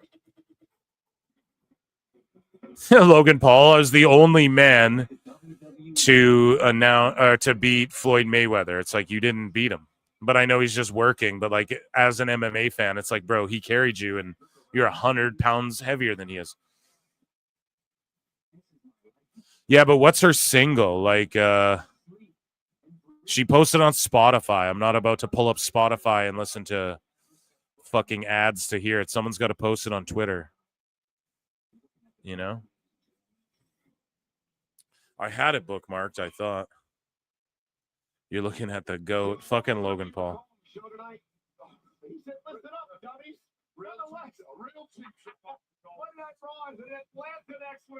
Monday Night Raw in Hot Atlanta with Goldberg. Goldberg's going to be there. How about Goldberg versus Logan Paul? Is that better? Yeah, I'm not playing. Or hold on.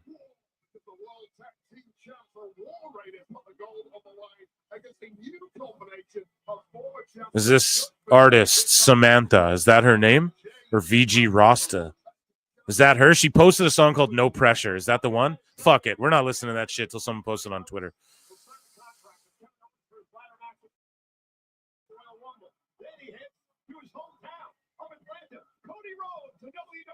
Two bad bitches. You guys like that? Yeah, dude. Becca never flags me. And like, go look at her YouTube. And oh, damn, the punk music hits. He's in the crowd, fiving people, making a Jey Uso style fucking entrance through the crowd. But like Becca, go look at her channel, and she has like 20 views on some songs. That song, Two Bad Bitches, has like over 1,000 hits. It's her most popular song. Obviously, like I'm not trying to take credit, but it's like because this show, and I'm not diminishing her at all. I'm saying like I love the way she markets herself. I bring Becca to the show all the time. She's a great worker too. But it's like her and SDL, like I love them both, and Becca never fucking flags the channel for playing that song. I'm sure she could, but so I just leave it in the intro. Yeah, coming out of the crowd. That vignette was gold. Yeah, it was. Logan Paul traded to Raw. Yup. So Punk's talking to Jackie through the crowd. Guys, are you in commercial? Chat has to let me know. I'm so sorry. I'm tuning in and out here looking at Twitter. I was trying to find that song. Or if you guys are seeing this on TV, this is what I mean. This is how Jackie interviews everyone. Ludwig, Carrion. This is how she's doing it every time. They're in the crowd and she's asking them questions, you know? So they do this during commercial every time. That's why I don't know if you guys... Obviously, they can't have Punk come out during commercial. Wow, Cole mentioned that she's a hockey analyst. Yes, and a great one at that. A great one at that for the NHL, yeah. Your boy Phil's a big fan. You've never won, and it's shaping up to be one of the most stacked fields ever. Yourself, Roman Reigns, John Cena, Seth freaking Rollins, Drew McIntyre, Sami Zayn just declared earlier tonight. So my question for you is... I like these venue vignettes. Yeah, that's some outfit. Yeah, dude, Jackie is a pretty lady. History. And I am the maker of history. It was just 3 short weeks ago. I main evented the first Monday Night Raw live on Netflix, and I beat... Wow, she's got her tummy out. Just, okay, thirst cast. Everyone calm down. No, it's fine. Thirst cast is welcome. Make history, and I'll do it in 2 short weeks at the Royal Rumble when I walk in and I throw... Man, y'all want to know what I got for Christmas? I got a tumbler with Eric Cartman on it. And I fucking love it, dude. I fucking love this tumbler. I drink way more water now. when I'm at my best with these people behind me. You say John Cena? Damn. I can't see John Cena throwing me over the top rope. Punk calling out Cena. Did you say Roman Reigns? Roman Reigns needed my help to settle family business and war games. And in the Royal Rumble, there are no friends. It's every man for himself. I put Drew McIntyre in the dirt. Don't ask me about Sami Zayn. He's not on my level. You put Hulk Hogan. Hey, PWT, could you please put our Thiel music, Get Pissed to Part 2? I have no idea what the fuck you're saying, brother. NHL Network, yep. Is there vodka in your water? Nope. Just water. Just coffee and water. There are better tumblers out there. Is there? Mine's pretty good. Dusty ass Hogan. It's fucking hilarious. Hogan and Rumble confirmed. Dusty ass Hogan. I love it. Punk.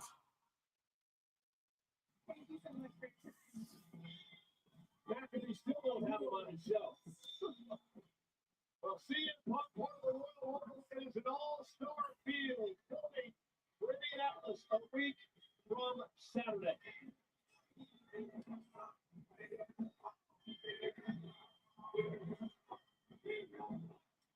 Hogan can't even like walk up the stairs to get into the fucking ring, guys. And I know you're all just joking, but I'm just saying that's wishful thinking, to say the least.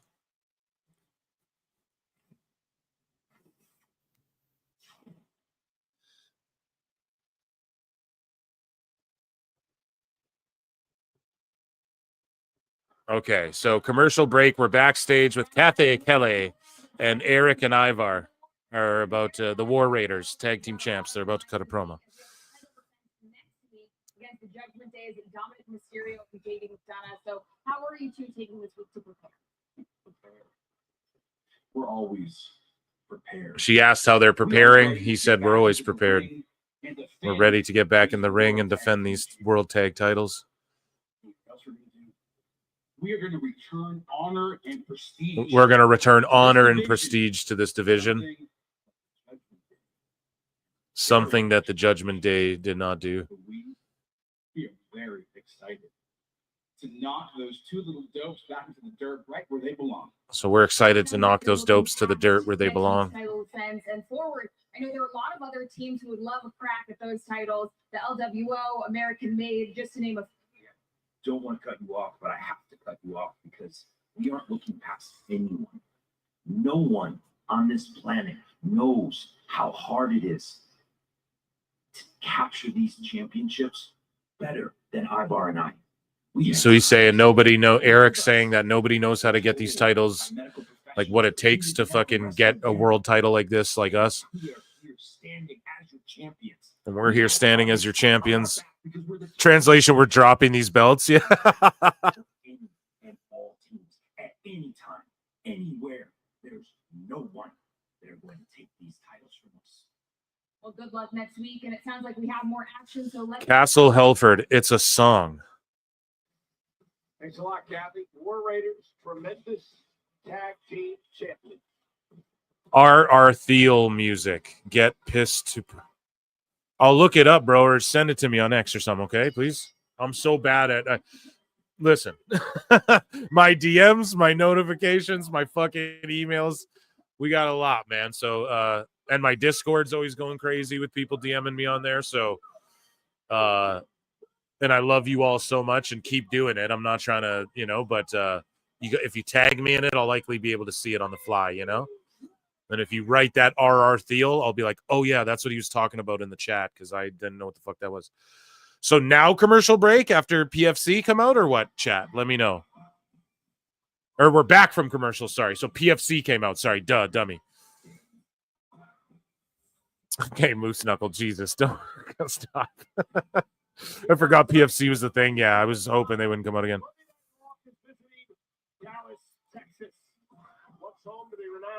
Union Arena, now home to the American Airlines Center, and Monday Night Raw. Tonight, Liv gonna run in and hit the Oblivion on Ivar, pull Dom on him, and count the 1, 2, 3 yourself. Bro, Ivar would never do that. He would never let them do that, and they would never bury him like that.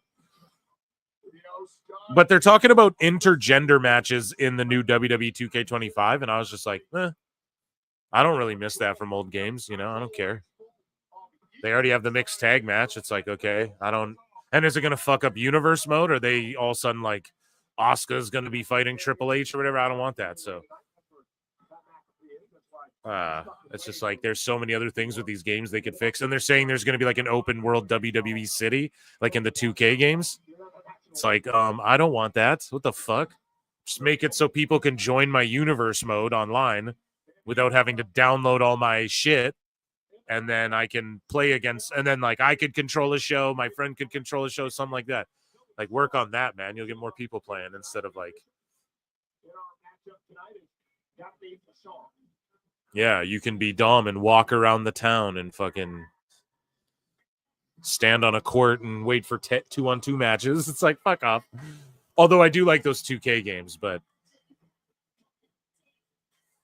So here we go. It's Kai with Sky.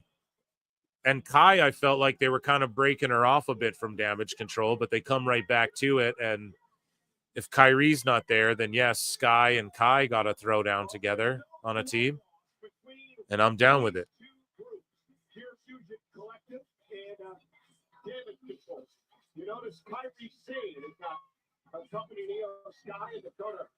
And then when Asuka comes back, does she turn on Damage Control? Or is she like, no, I'm down with you guys?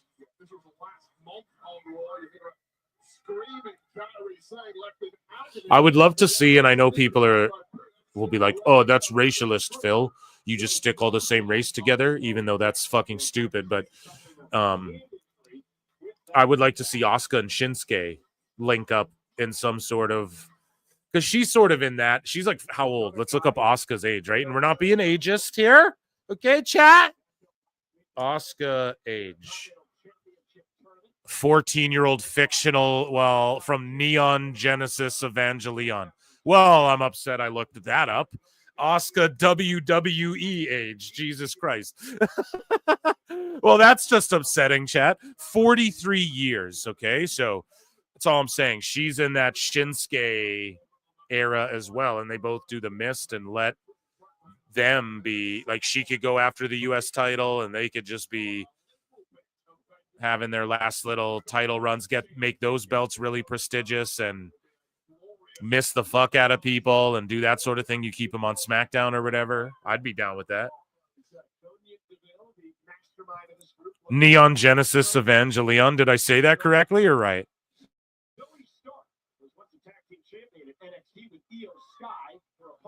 Yeah, Asuka was hurt though.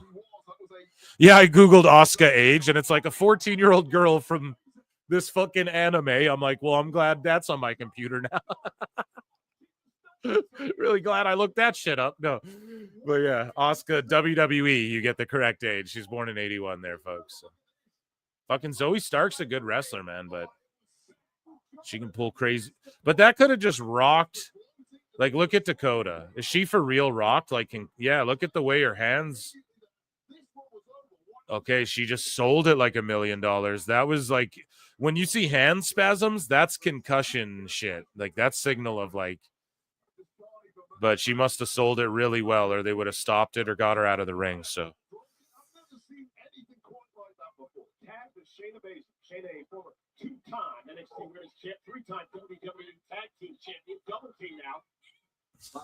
She's canonically a 3,000-year-old dragon in the body of a tiny Japanese woman.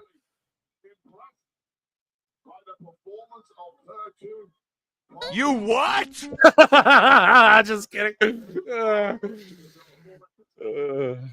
No, I'm not a hater, bro. I like Dragon Ball and shit. There's a lot of different anime I like for sure, but I have not watched that one. I do know. I like know a little. I didn't know that aspect of it, but doesn't there like a mech? Isn't that more of like a mech anime? Or am I'm probably totally off. Actually, I'm gonna shut the fuck up before anime smarks get fucking mad at me.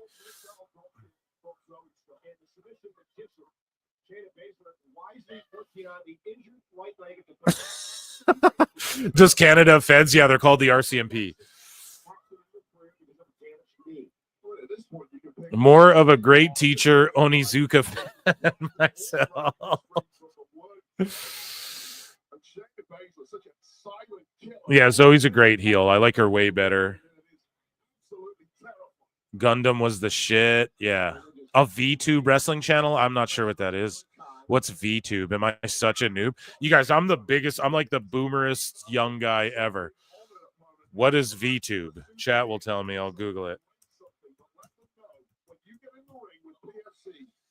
Oh,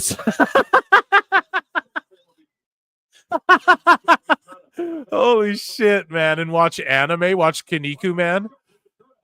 Or Kaniku Man, right? That's how you say it. Kaniku Man. Yeah, that's right. Ultimate Muscle, as it's called here in Canada, eh? I'll do it. I'll watch Kaniku Man on Patreon if you guys want it. I just can't do that shit on YouTube. But guys, I'm going to start another channel though called Phil Marks Out, and I'm going to talk about like I'm going to do movie reviews and stuff like that, and it's not going to be like a whole new podcast and all this sort of thing. It's going to be me popping in to talk about stuff other than wrestling. So when I get that going, I'll let you guys know, and then we can have fun over there too. Just the same. I want to take the same thing, but I probably won't be doing like streams and shit. It'll just be videos I record and edit together of me just talking about other shit, you know? So be ready for that. That's coming soon.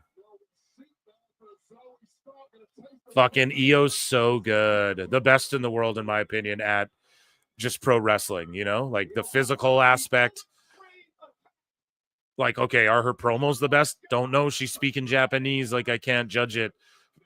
I can't stack it up compared to like a Rhea when like I'm in the Americas, right? Like I'm North American, so I can't really stack it up. But yes, it sounds like it, and her character is phenomenal. Like the way she makes her way to the ring, her selling, the moves, the physicality, all of that. I'd say best in the world right now.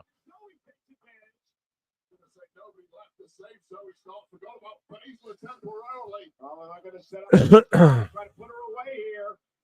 Wow, what a move by Star. Cover now. Stacks him up. EO kicks it too. I'll tell you right now, for years, when people brought the word potential, Zoe Stark is the first name that comes to mind. We are seeing that potential come to fruition now. And Zoe and Shayna Baszler, we're going to put this one away. Baszler now with that running knee, catches him, stacks her up again. And Dakota Kai breaks things up, a little bit of payback. This offense that keeps opponents' brains spinning. You simply can't defend yourself when they stack that on. Wisely out the way there with Dakota Kai. And Dakota now, a running kick takes out Stark. Shayna Baszler now with a kick to Kai. What makes this matchup is turning into a look. Hirafuda clutch. Hirafuda clutch. Sorry, I'm just locked in, man. I love me some EO. Dashing Purpool. I hope you're not being serious. That is fucked. Cowboy Bebop is the anime to get started on, bruv. Yeah, so EO just gets the W. Yeah, that's I know Cowboy Bebop, so that's like one I'd be familiar with, right? And that I watched a shitload of, especially when I was younger. However, the show, the live action show, which I believe CM Punk's wife, AJ Mendez, I think she produced that or executive produced it or wrote it. I can't, one of the things, if you guys Google that, I'm not sure. And yeah, I mean, that show is a disappointment. I couldn't even finish it or get through it. But yeah, shout out Cowboy Bebop. Love EO. Yeah, she's absolutely phenomenal. Ladies is hooping. Yeah.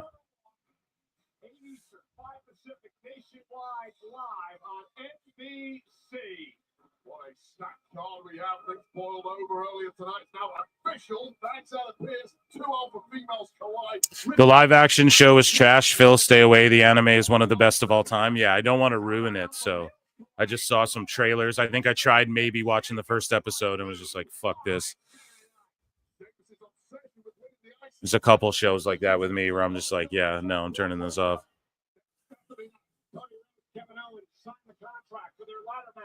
At the Royal Rumble for the WWE Championship, San Antonio's out of the Hall of Fame for the Heartbreak Kid, Shawn Michaels.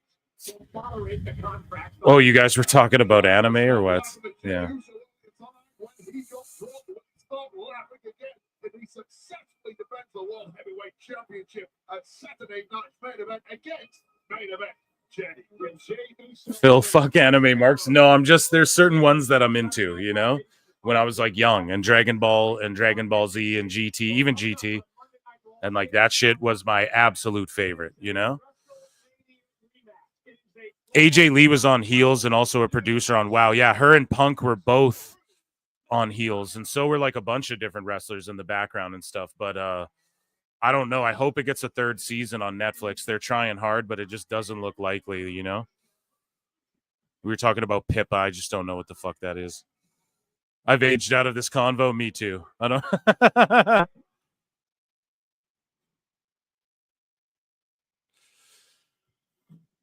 Claymore.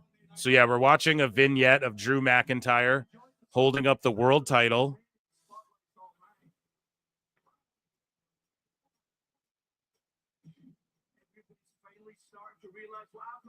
Yeah, Yu-Gi-Oh is good too.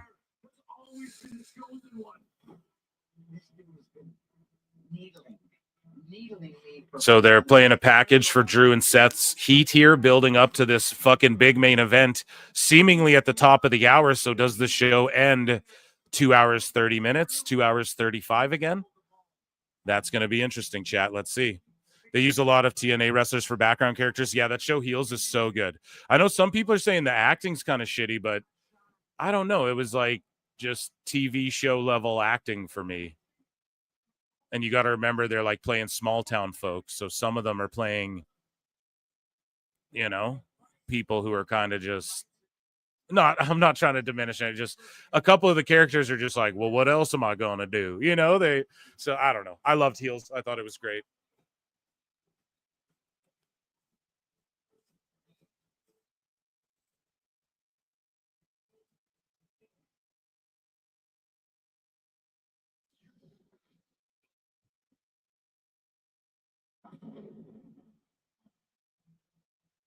Phil, check out Hajime no Ippo. It's a boxing anime. That and Baki Hanma. Okay. Dragon Tales. I don't know. Zabumafu. Yeah, we're just naming random shows.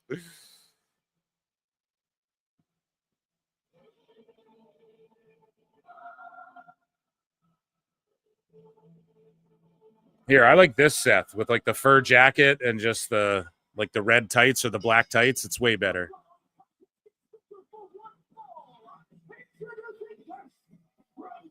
It's way better than him wearing all that silly shit. Although I'm not like I'm not that mad at it. I know some people get triggered by it, but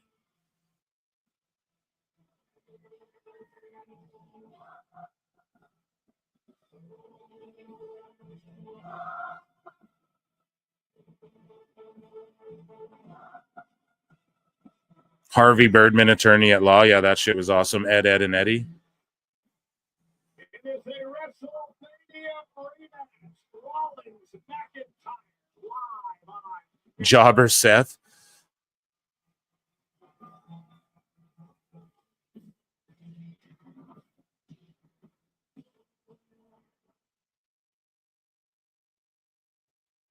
Okay, now heading to commercial break. Seth is just in the ring.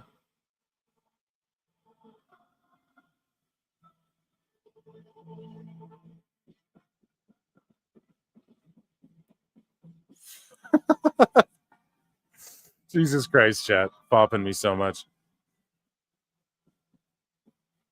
Yeah, Seth just running around the ring, giving high fives to everybody. High-fiving the bull riders that you were all hating on.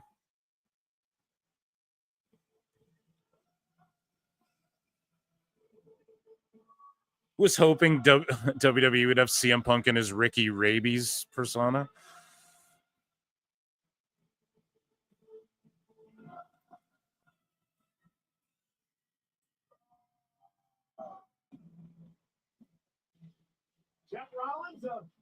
Someone's got a Seth sign. He's holding it up. Rollins on Netflix. Well, you can't set Rollins because as soon as the Scottish Terminator hits that ring, that smile, that laugh. The Scottish Terminator. Cash Money Punk, One Bill Phil.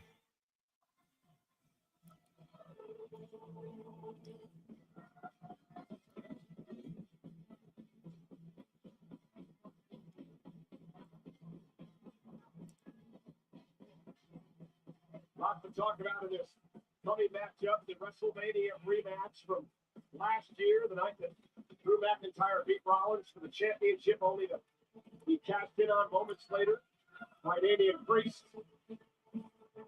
How about White? So we hear more. Let's see it. The crowd singing. Whoa. Yeah, they're just singing and doing his music. Saying up next, WrestleMania rematch.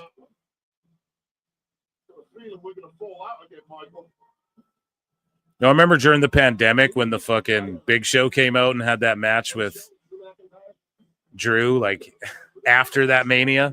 So that was technically the Mania main event in front of no one. I didn't think he was happy with you either.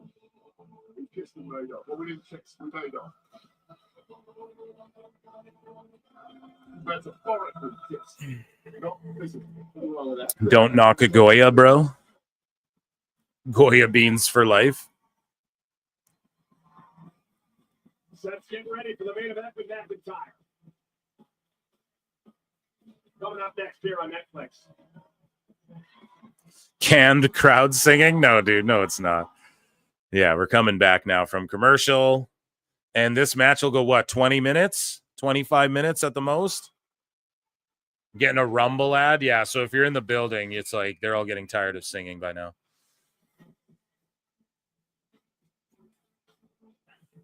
Yeah, the UFC in the Intuit Dome was fucking crazy, too. WWE Royal Rumble. It was pretty, just the graphics and everything they had. It was like a mini sphere, sort of, is what it reminded me of watching it at home. A 45-minute epic? No, I don't think. Time WrestleMania rematch. It was last year at WrestleMania where Seth Rollins lost his World Heavyweight Championship after wrestling back-to-back nights. Drew McIntyre beat him for the title. Only for McIntyre to be cast in on moments later by Damian Priest.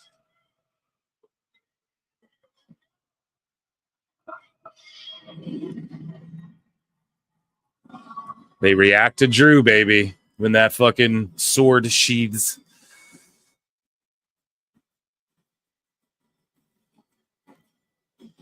Let's see.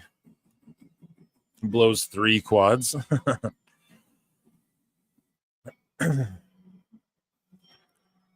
Seemingly the main event. And round of applause for chat tonight. You've all been stellar, fucking spectacular, amazing.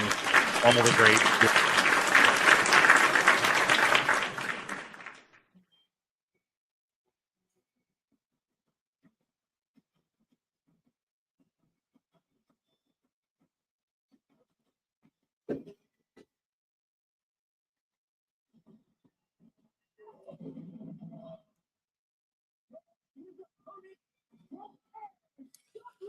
How bad are the max numbers?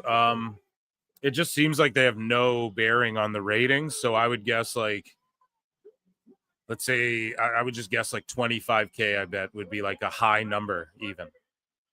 Not even trying to be a dick. Like I'm just, if on any of those nights when you see AEW's ratings, you go, you could add maybe 25K or watching on max. Like if you added 25K to that number, it wouldn't shock me if that was the amount of people watching it. Like if before max that was the number, you know. But even the numbers that are coming out look, but that's me being really generous. The numbers that come out just look like the numbers.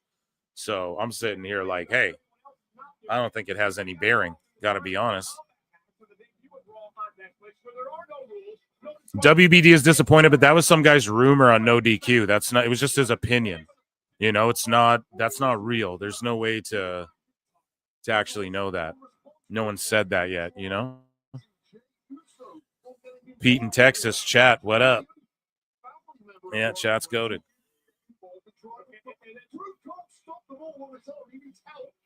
I've tried to watch Collision on Max multiple times, and every time it was buffering like crazy, and I just stopped watching. Well, there you go. The great Max streaming deal. The super Max streaming deal. But if it was glitching so much you had to stop watching, like, is that because 20 KP? Like, that's just got to be they have a shitty service, right? Can't be because, right, that so many people are watching. There's no way. The fact Max buries it shows it's done bad. Sorry, let me read this. Don't bad, the better it did, the more it would be featured. Yeah, well, you're right. They would talk about it. They'd be touting it. It'd be in their top 10 shows. It's not even in top 10 in Max. So that means nothing significant whatsoever.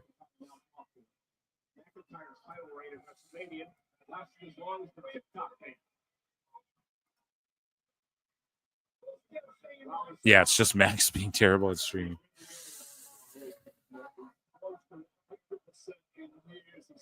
As long as Raw's #1 on Netflix, that means in the millions, right? Like the day of or after or whatever. And then not even in the top 10 on Max means like inconsequential. We're talking in the single to tens of thousands digits, you know?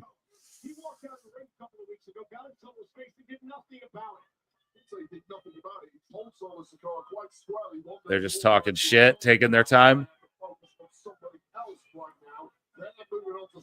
Lincoln Hawk says, I feel like they're going to end up as a team after this somehow. Yeah.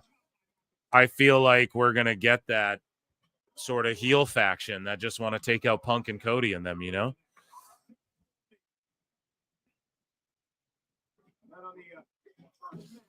WJB94 says Pentas Pyro was awesome this week. See, I wasn't feeling it, dude. I like the big flamethrower flames from last week. Raw will crack 10 milli somehow, some way this year. That's the hope, man. Let's really hope. And let's hope AEW gets in the fucking top 10 of Max, honestly. I just don't think it will. I just don't think it's good enough to do that.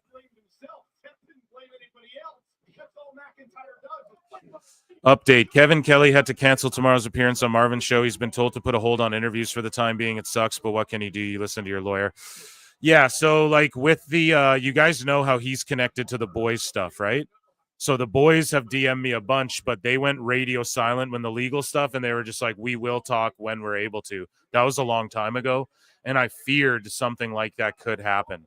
Even when they announced it too, I was like, shit, man, I hope no one says like, hey, don't do this, especially on a channel like TT Dub where they're gonna like, okay, the chat's gonna fucking super chat and troll like the craziest questions, man. You know? Let's think they're gonna be like roasting Tony and like, does Tony do coke and stuff? There's gonna be crazy shit. So it's just not wise. I agree, but also I don't know the legal, like I don't poke around, hey, will you guys come on my show? I don't do that to people, right? Like I'm more of a fucking, hey, if you want to, the door's open, just so you know. That's how I sort of play it. I'm not one to like ask for shit. So with the Kevin Kelly thing, it's like that's so unfortunate because I was really, really, really looking forward to that. And it's okay though. Damn, he just hurled him over that fucking table. But it's okay because that door's open at least, guys. Okay, so they'll get it eventually, you know? Like it'll happen. And when it does, it will be hilarious. And it will just confirm things that we already know, you know? And but coming from someone credible like Kevin Kelly, that means a lot. And that is shitty. They announced it first. That's like a huge blow, I'm sure. But just people don't look at it that way. Just I'm sure as a channel, they're like, fuck. But don't sweat it. All I'm saying is it'll happen. Kevin Kelly will be there to talk to them eventually, for sure. But I I fucking, with the boys thing and Kevin Kelly's involved in that, and I was like, oh, they're radios. Like, notice they ain't tweet or nothing. Like, they're radio silent since, for a while now. So, Kevin Kelly will speak his mind when it happens, but That's why I don't blame people like Tony McCann either. I don't blame anyone for not talking on like legal issues and shit. It's just at these press conferences when these marks start asking dumb shit and you're just sitting there like, okay. And they just don't keep the same energy. Depending on what question they're asking to who, right? This match is cooking though. Seth's biting the dude in the head, scratching and clawing to try and win.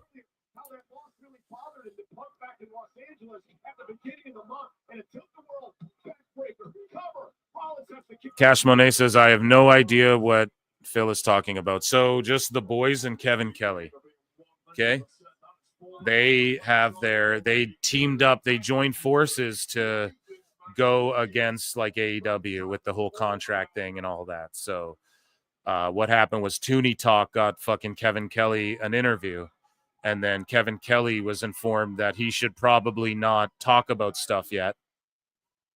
And that's super unfortunate because that was going to be one for the history books for sure. And it will be one day. Okay. Don't be bummed out. It'll get rescheduled. And then the boys are like pro wrestlers who got, I don't want to talk on it either, because they're good dudes. And they're just good dudes. They were just like, thank you for covering it like favorably and calling it like in a way where everyone's just saying we don't show up to work kind of thing. And this was a long time ago, way before it was a legal thing. So then now that there's legal shit going on, they went radio silent, as they should. They can't talk about legal stuff. And so, and they've told me, hey, we'll come talk to you one day, but just keep up the good work kind of thing. And I'm like, will do. And when they're good and ready, they'll holler. When I see, Kevin Kelly's going on a perceived, awful's just perceived as like he just wants AEW to die. So, Kevin Kelly goes on there, blah, blah, blah. There's going to be big backlash from that. And so it's unfortunate they didn't get that interview yet, but it will happen. I have faith they'll get it done, man. At some point. Just got to let all the bullshit clear up with Tony McCann. Should I play the you fucking mark? There you go. Yeah, but it'll be too late then. All the tea will be spilled by then. But even though it's good to get insight, And I hope I explained that in a good way. I don't know. Drew looks like he chops wood with his shirt off for no reason. Doesn't even have a fireplace in his living room. Yeah, dude. That's at least what ladies fantasize about him, right? Ladies, Thurscast? I don't know. Drew's gigantic, man.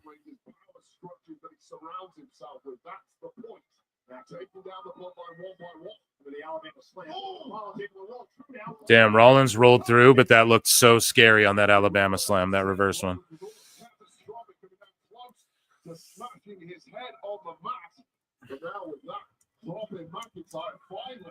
An opportunity perhaps to recover for the architect. Both men are down. We talked about Rollins. So Drew, 6'5". Yeah, he's got an inch on me and just fucking built the way we all dream to be built.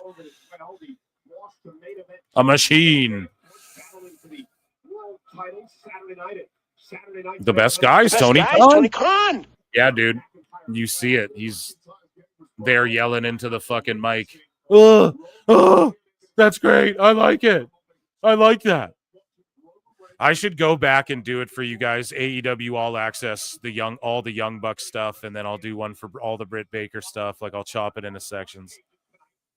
This lady says yes to shirtless Drew. There you go. There you go.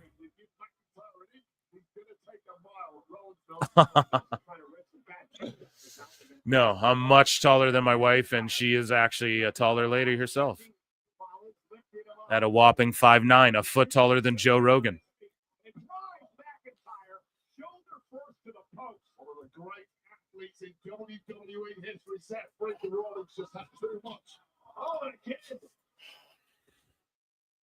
Into the post. Between these two men, a long-time rivalry. The sheets are claiming Britt Baker's getting cut by AEW. Yeah, well, we covered that earlier. I don't know if she's getting cut, but she's for surely shelved. But if they let her go, I don't know. I know that like WWE did want her like a long time ago for NXT Black and Gold, but I think she might have failed a tryout or something like that. You know? So they were eyeing her up and stuff because she's with Cole and that, but making a name for herself, but it just didn't pan out.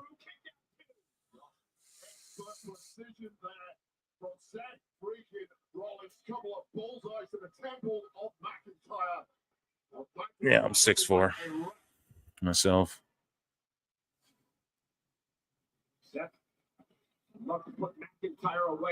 Here we go. Let's see what he's doing. Springboard what? 450? Oh no, Swanton. I was like, damn, you're stealing AJ's shit now. Into the post, Braun Strowman's signature. Britt can go to GCW. Yeah, I don't. She can go to TNA feud with Tessa or something. Take that shit over there. But even then, she might. But they're just like per appearance. Not even per appearance. Sorry. In TNA, it's like they just sort of show up and do TV tapings. Now that it's live, maybe they'll all be on the road more together. Some of them. And like, I'm not saying there's not a family dynamic there and they don't have a good roster and all of that, but I think it's less clicky because even though AEW, I mean, they just do their live show, but they do quite a few of them and they go to Japan together and stuff. So I don't know. Everyone says AEW's clicky. AEW, not so much. You kind of just, the way it's been described to me is you just like show up and do your TV and creative's great and everyone's got each other's backs and pretty much you can do a bit of your own shit, but they have creative for you and da-da-da. So, oh man, Seth with a brilliant last minute kick out. And so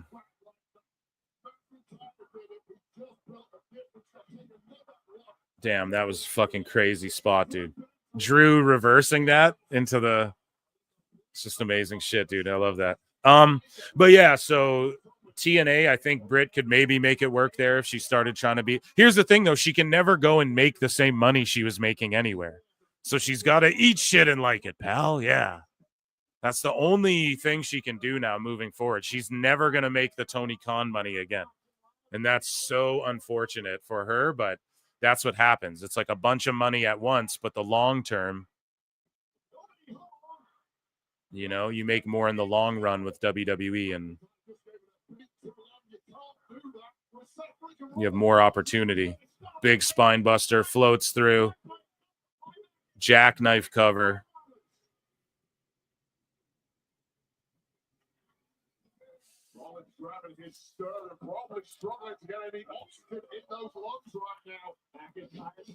Damn, that was crazy.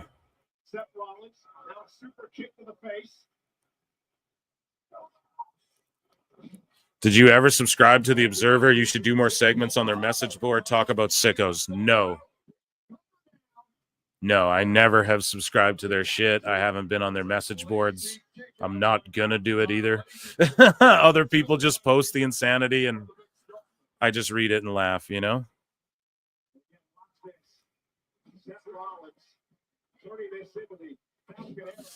Somebody said not only is TK's money gone, but the schedule. Here's the thing, bro. Britt doesn't even work. She works 2 times every 6 months, bro. She works twice every 4 months. And it's been that way for a long time. So she doesn't even wrestle enough. That's why her matches are so bad. And you have an ego problem. And you're getting paid ungodly money. And you break up with Adam Cole, who's Tony Khan's best friend. We all see the fucking 10 minutes of Tony Khan. Oh, you can hide in my bathroom. You can go in my bathroom and sit in my bathroom. I'll share a bathroom. It's great. Give me a hug.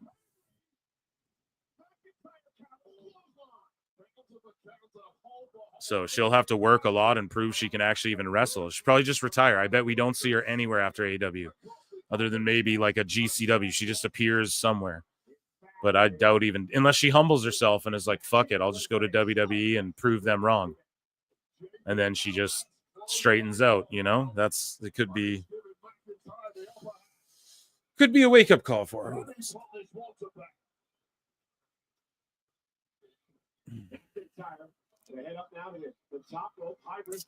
I just realized JBL didn't give anyone a clothesline. Yeah, it's fucking terrible that he didn't. I was hoping for that. And he didn't come in the duster either. Very Vince McMahon to just have him come in wearing a goddamn suit like that.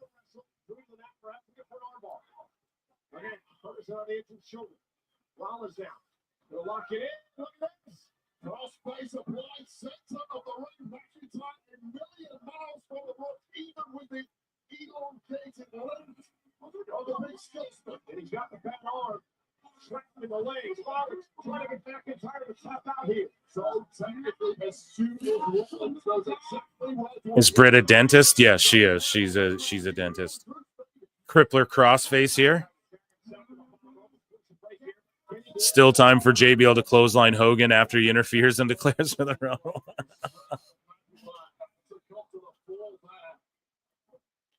Crazy.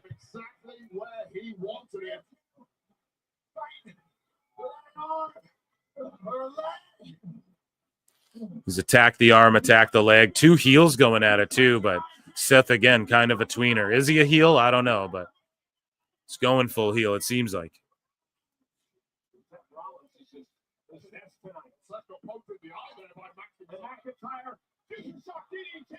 Future shock DDT. Cuts off the rope. Great in-ring psychology kick out with the shoulder up.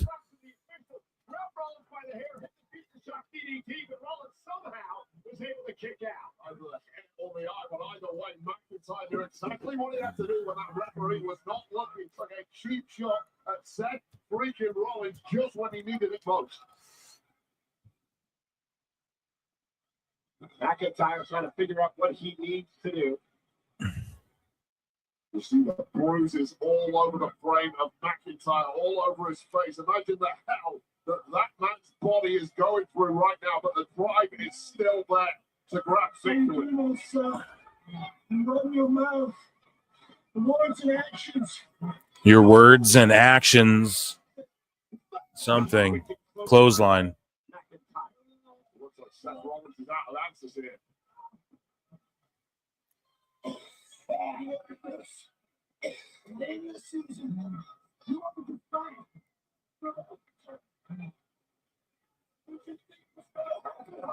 Damn. Big chop. This is turned at points into a mid-match debate between these two men. Malignant thoughts boiling to the surface. McIntyre's got that look in his eye. Damn. Seth's like twitching. His legs like twitching.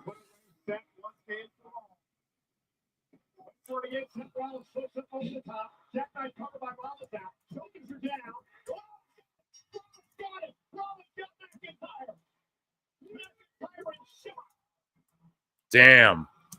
Drew McIntyre and shot now attacking Rollins.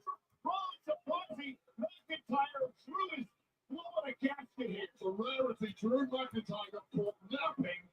But of course, Seth Rollins picked this spot, pounce, pulled out the W, and is now defenseless in the ring at the feet of an irate Drew McIntyre. And now Rollins trying to fight back against Drew, but Claymore. Claymore.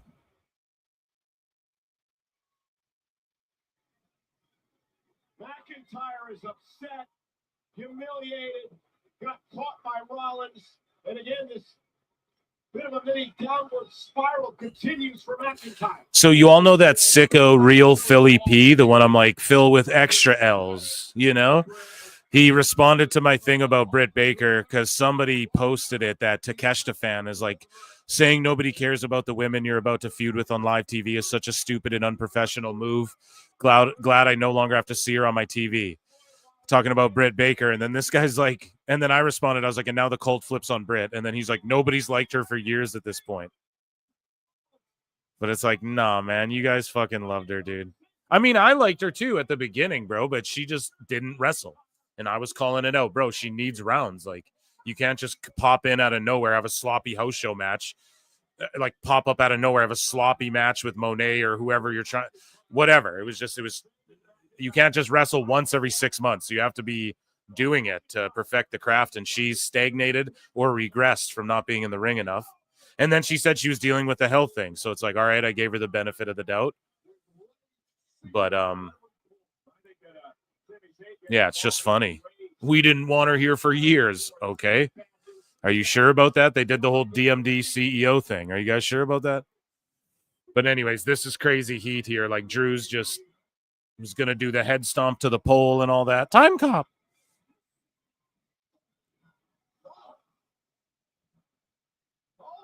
Damn. It was a BS pin. Yeah, he doesn't get good. He doesn't get good fucking pins or finishes. Like it's always some bullshit. A haluva kick.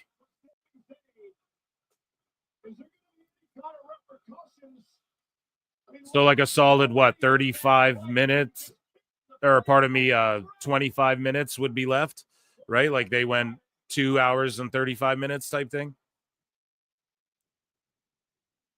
So just a little over, because if they needed a little more time for anything, then it fucking makes sense. Where's security? Yeah.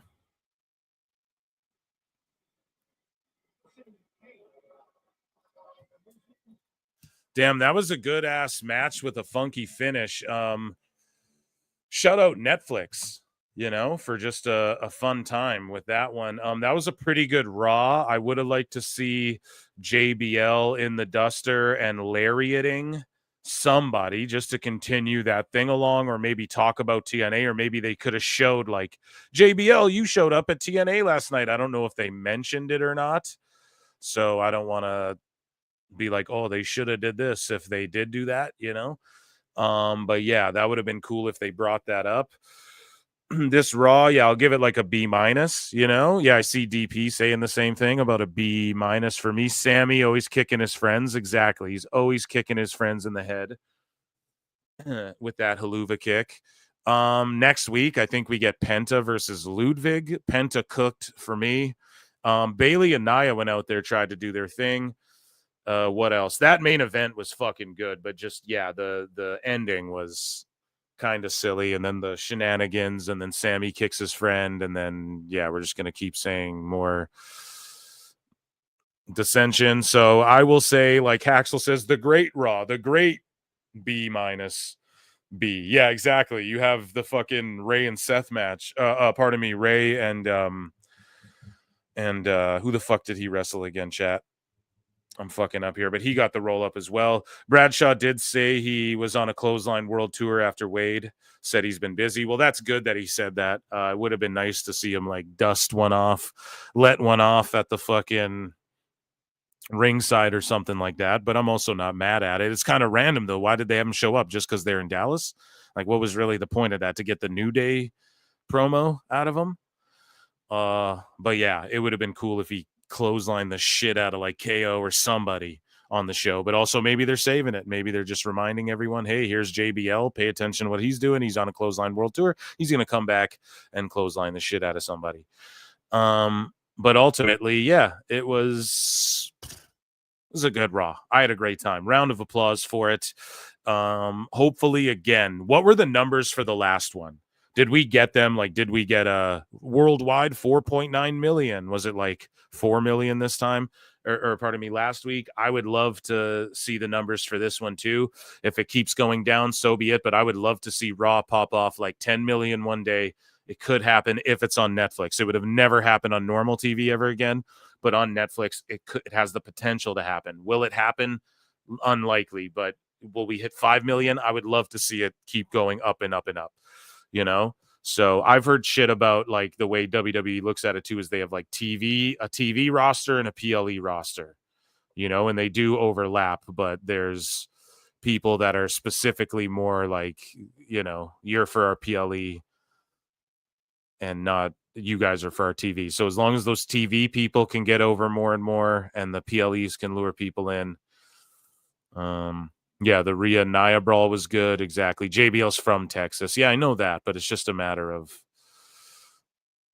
what else was the point of it, Like what did it lead to anything? I don't know. It sort of just lured out the 5.9 million. Is that what it was last time? Because that means it was an increase. It was the top 10 last week. Yeah, it was number 1 in Canuckland and the USA and everything. So, but yeah, the USA, I said that funny for some reason. But yeah, amazing stuff. Chat, you guys have been amazing. I want a round of applause, you all. It's a Monday night. We got to get some goddamn rest. I love you all. Drink lots of water, hug each other. PWT live show Wednesday night, where we are going to talk about all of this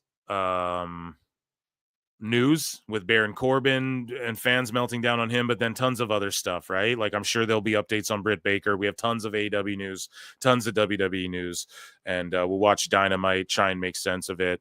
And yeah, I just had a great time tonight. I am tired as shit, though. So I love you all. Kiss, kiss, bang, bang. Don't know what to tell you. You all take it easy. Drink lots of water. 142 likes tonight. Flutes in the chat. I'll see you all Wednesday night and then Saturday night again. Saturday night's all right tonight. But yeah, Wednesday. Let's all link up again. Do this again. Thank you all. You've been the best. Take care of each other. Until next time, we'll see you in the Upside Down. Peace. It is a fast-acting viral strain that infects the host immediately, and upon getting sick, the infected will become racked with coughs, sweat profusely, and start to get the shivers and chills. There he is, the legend. The man, the myth, the legend. Yeah. You can't literally run a promotion just for the AEW, what do they call them, sickos? Thank you very much, TikTok and AEW. See you tonight.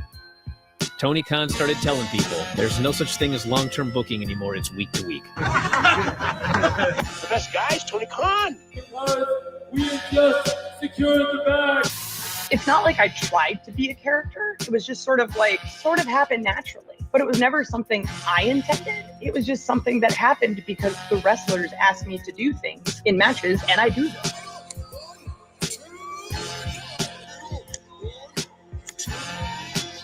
If you run a promotion just for the sickos, you're going to do 400,000 viewers eventually.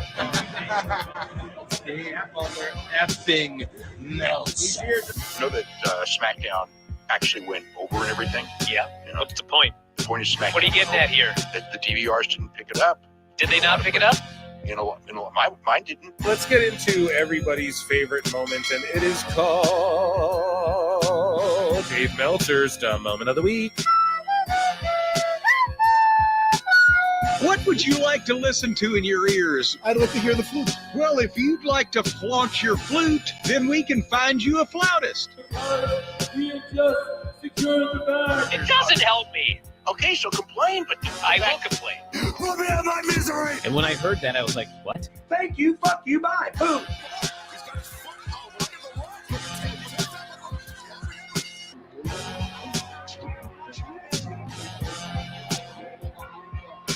You gotta run a promotion for everybody. The sickos can be the ones that buy tickets first and spend the most money on the merchandise. Because we have just secured the bag. But like, you gotta promote for everybody. Then you'll have a lot of viewers. I think we proved a lot of so-called experts. We made them look like idiots. We're not going anywhere. Tony Khan's not going anywhere. You'll also be there on TNT. You'll be in 2 places in a month. You'll be like my favorite movie.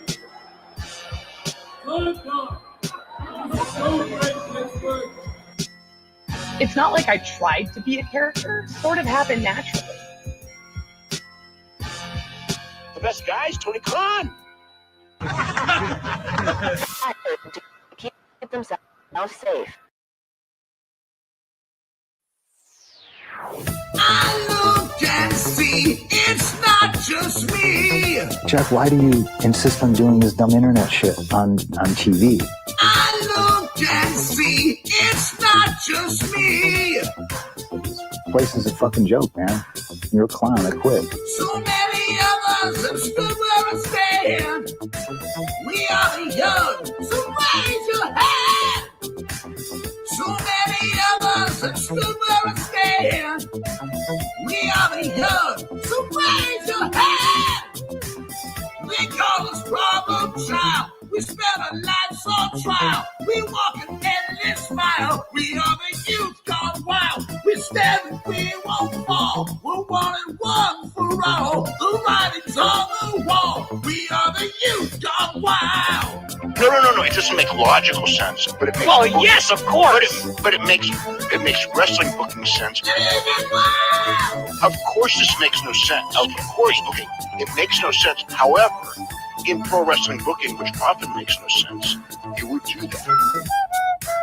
It's about making money. It's not about anything else. Wrestling's always been about making money first and foremost. That's it. I look and see it's not just me. Last weekend was the greatest weekend in AEW history. This is the greatest week. I look and see it's not just me. Security, my safety, my life was in danger at a wrestling show. So many of us have stood where we stand.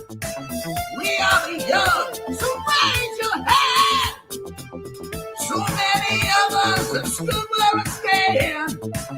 We are the young, so raise your hand. We call this problem child. We spend our lives on trial. We walk an endless smile. We are the youth on trial. We stand, we won't fall. We're 1-1 for all. The writing's on the wall. We are the youth on wild. We call this problem child. We spend our lives on trial. We walk an endless smile. We are the youth on trial. We stand, we won't fall. We're 1-1 for all. The writing's on the wall. We are the youth on wild. Get wild. Yeah. If you're familiar with how we do things often here on these Wednesdays, it's a lot like one of my favorite movies, Time Cop. What? Fuck you. Fuck you. Yeah.